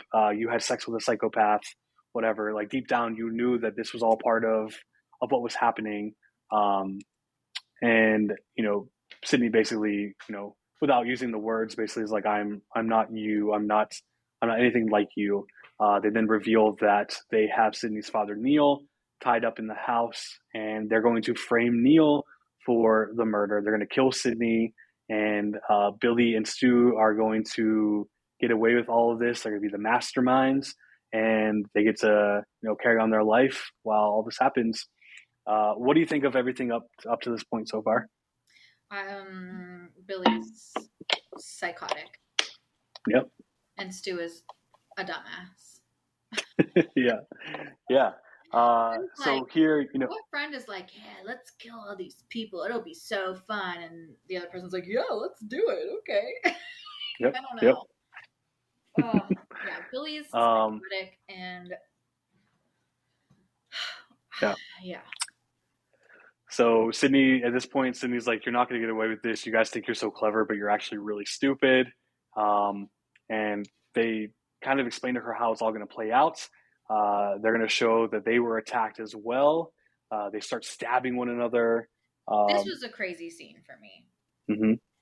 It So, they practiced.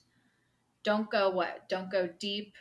Go to mhm. the sides and don't go deep or something, right? Yep. They're trying to figure out how to not hit any major organs or arteries or anything like that. So the fun thing about Scream is this scene at the time was considered so violent that the Motion Picture Association of America, the MPAA, who rate films, uh, gave this film an NC-17, which Hmm. is like a taboo rating, especially at the time. No, basically, if you have an NC-17, no theater is going to put your film out, in their places. So to see this film is going to be um, very hard to see. It's going to probably go right to video. It's not going to have a huge audience. Wes had to resubmit the film 9 different times in order to get an R rating. They didn't. MPAA didn't have any notes. They basically just said tone back the violence and or the violent nature. So I think there was a longer lingering shot of Drew at the beginning hanging from the tree. There was a longer shot of Steve's organs falling out. Yeah. And I think this scene in general of them stabbing one another was a little bit longer and a little bit more violent. So you could only imagine what else was actually there. I don't want But to. what's it? So meanwhile, so it's just a bloodshed here. Sydney is like, "You guys are crazy," and she says, "Yeah, the very infamous line of, you know, you sick fucks, you've seen one too many movies." Yeah. And Billy then says, "No, Sid, you don't blame the movies. Movies don't create psychos. Movies make psychos more creative." So this was an ongoing debate in Hollywood for a while, especially from this point on, and actually goes all the way up to Scream 3 coming out to theaters. Scream 3 was about to be released around the time of the Columbine shooting. Yeah. So the studio basically was like, unfortunately, we're going to have to recut this film. The commentary such as that stems from the first one. We just, we can't put these types of movies out in Hollywood right now. Because it's awful. It's an awful situation, and to make movies being the blame for making people crazy, there's a big debate on all of that stuff too. Me seeing these movies as a child, some people look down on that and be like, "How dare you show a young kid these types of movies?" And I don't know. There's a whole big debate on all of that stuff, Yeah. so I don't want to get too much into that. I don't want to go on the political side of it all, but. That's definitely a very infamous line, and I think it goes very well with the commentary of what the film's about, or the story they're trying to tell. So they just keep stabbing one another. Gail shows up. I think Sydney also at this point is like, I see the cracks in their plan. Like they're obviously, Billy stabs Stu harder than like he meant to, and I think she sees like there's conflict between the two, and there's like, okay, there's a way out of this. Yep. No, absolutely. And, and with that being mentioned, Sydney is starting to see those cracks, and these guys are getting borderline too crazy, too cocky, too arrogant with, them stabbing each other to try to make this, all pinned on Neil Prescott. Gail ends up showing up with a gun. Yeah. And she basically is like, "I'm going to be the hero this time. I'm the hero in this story." And she goes to shoot Billy and realizes that the safety lock is on the gun. Yep. Billy loves this. It just makes Billy's ego bigger. And we're back to the ending scene, and Stu and Billy are now starting to bleed a little bit too much. Stu's definitely in really bad shape. Funny thing about this scene is when Billy's holding the phone, talking to Sydney, because at this point Sydney is on the phone with the voice changer. Yeah. So she kind of turned the tables when Stu wasn't paying attention, and Billy went outside to take care of Gail and the whole gun situation. Sydney decided to take the voice changer and go hide, and she calls the boys on the landline, and Billy's talking to her, and while he's talking to her, while they were filming, the blood was so slippery on the phone that Skeet Ulrich accidentally hit Stu in the back of the head, Matthew Lillard in the back of the head with the phone. And that scene is still in the film. Wes Craven left it because he thought it was genuine. And that's when Matthew Lillard actually said the line, "You just hit me with the phone, dick." So that wasn't in the script. That wasn't even part of the movie. But Wes thought that it was still on brand with their characters. So he just left it in and kept rolling. I love that. I love improv moments that make it into the film. I love hearing about it, and yeah, I love that. Me too.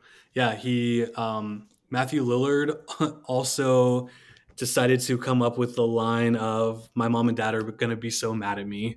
Yeah, that wasn't in the script either, so I thought that was kind of cool and definitely again on brand with his character. He didn't really care about all the murders that he was just a part of or whose lives he ruined in the meantime. All he worried about was his mom and dad were going to be mad at him. He didn't care that he was going to spend probably the rest of his life in jail or anything like that. So yeah, which is crazy. Yeah. So then Sydney pops out of the closet as Skeet Ulrich's character, Billy, and hits him with the umbrella. So iconic. yes.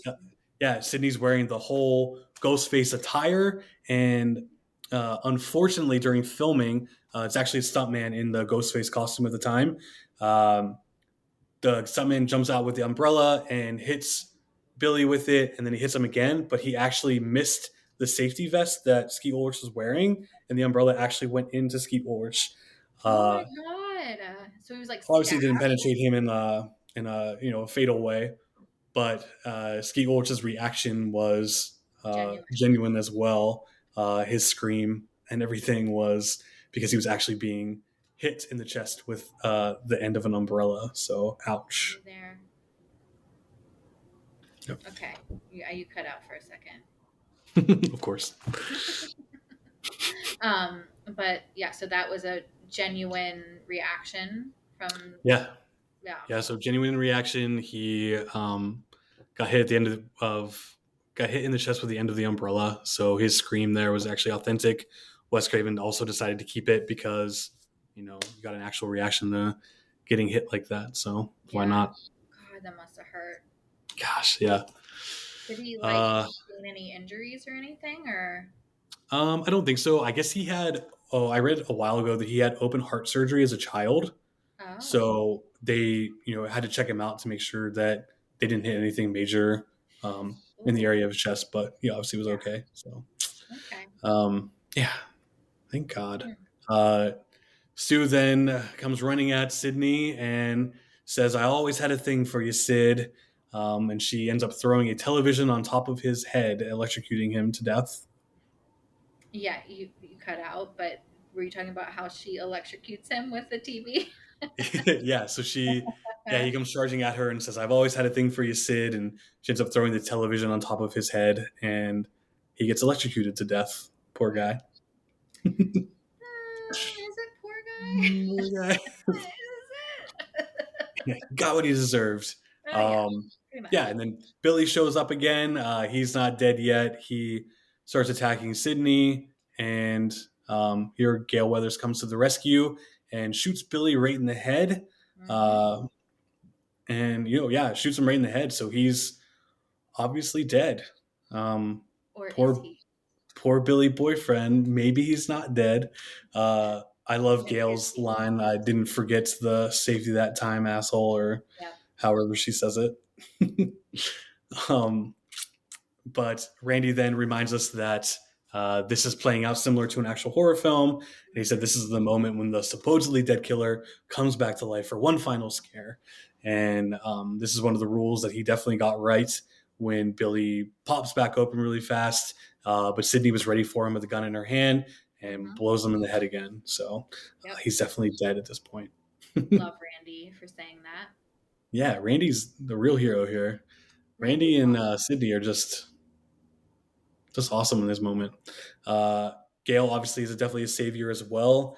But yeah, so the next scene is it's now morning time, so the party ran well into the morning, and this is the actual end of the film, and we see Dewey being pulled out on a stretcher. He's okay, kind of gives a thumbs up. He's good to go, and Gail has emerged from this moment. She has whoever she needed to grab to come She's and back at record. it. Yeah, she got her top story. She 5 minutes ago was struggling for her life. She shoots one of the guys in the head, and now she is reporting the news, and she got that story. So it's awesome for Doesn't her. quit.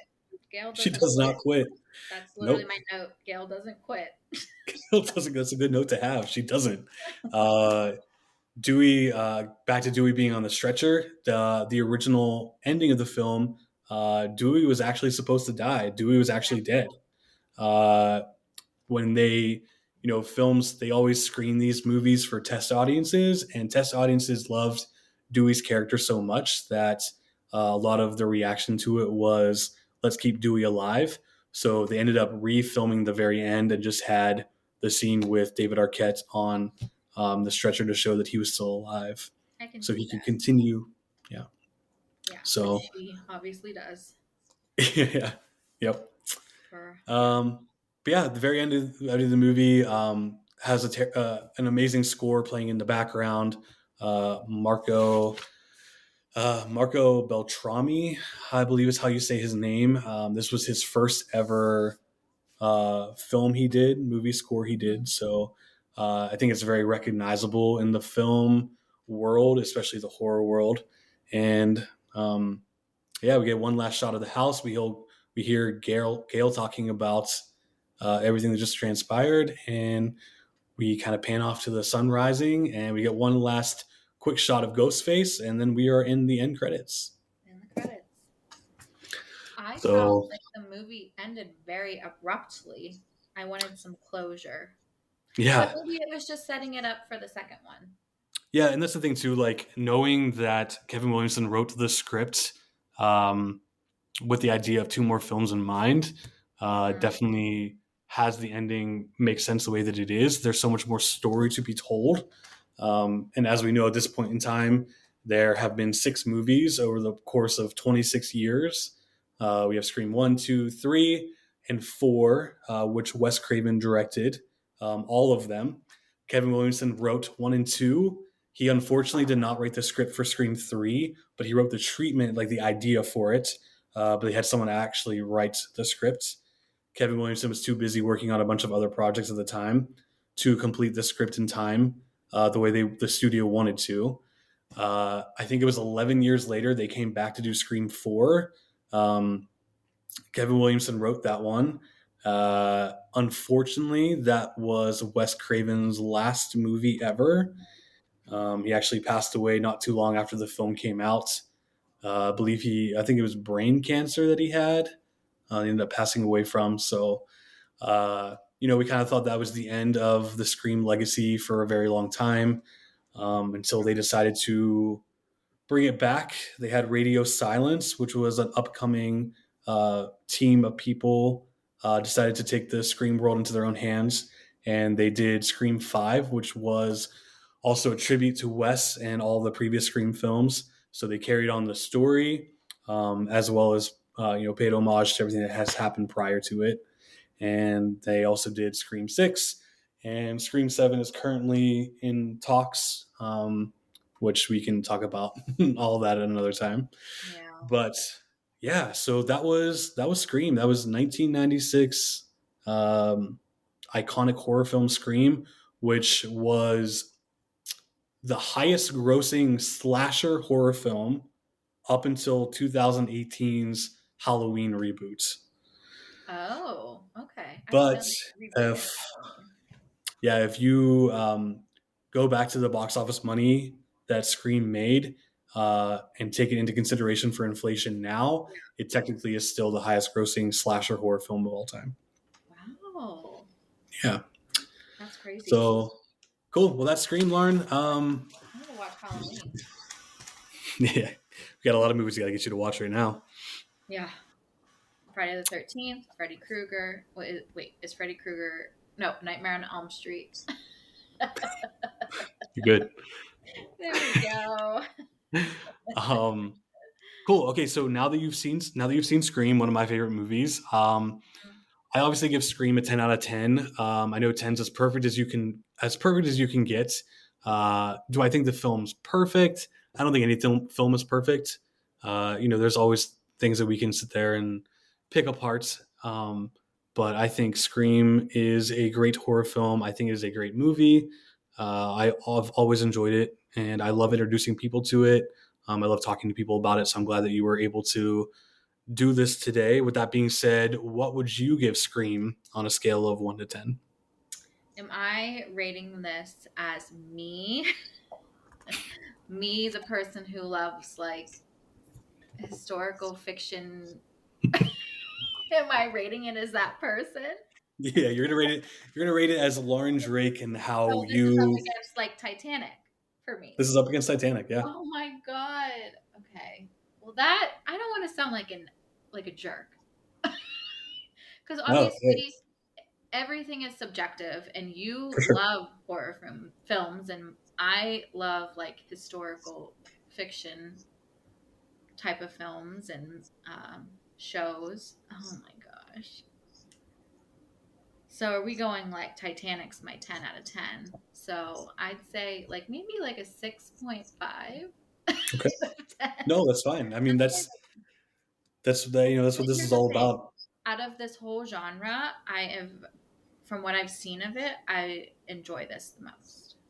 Yeah. Because I really like the new Screams a lot.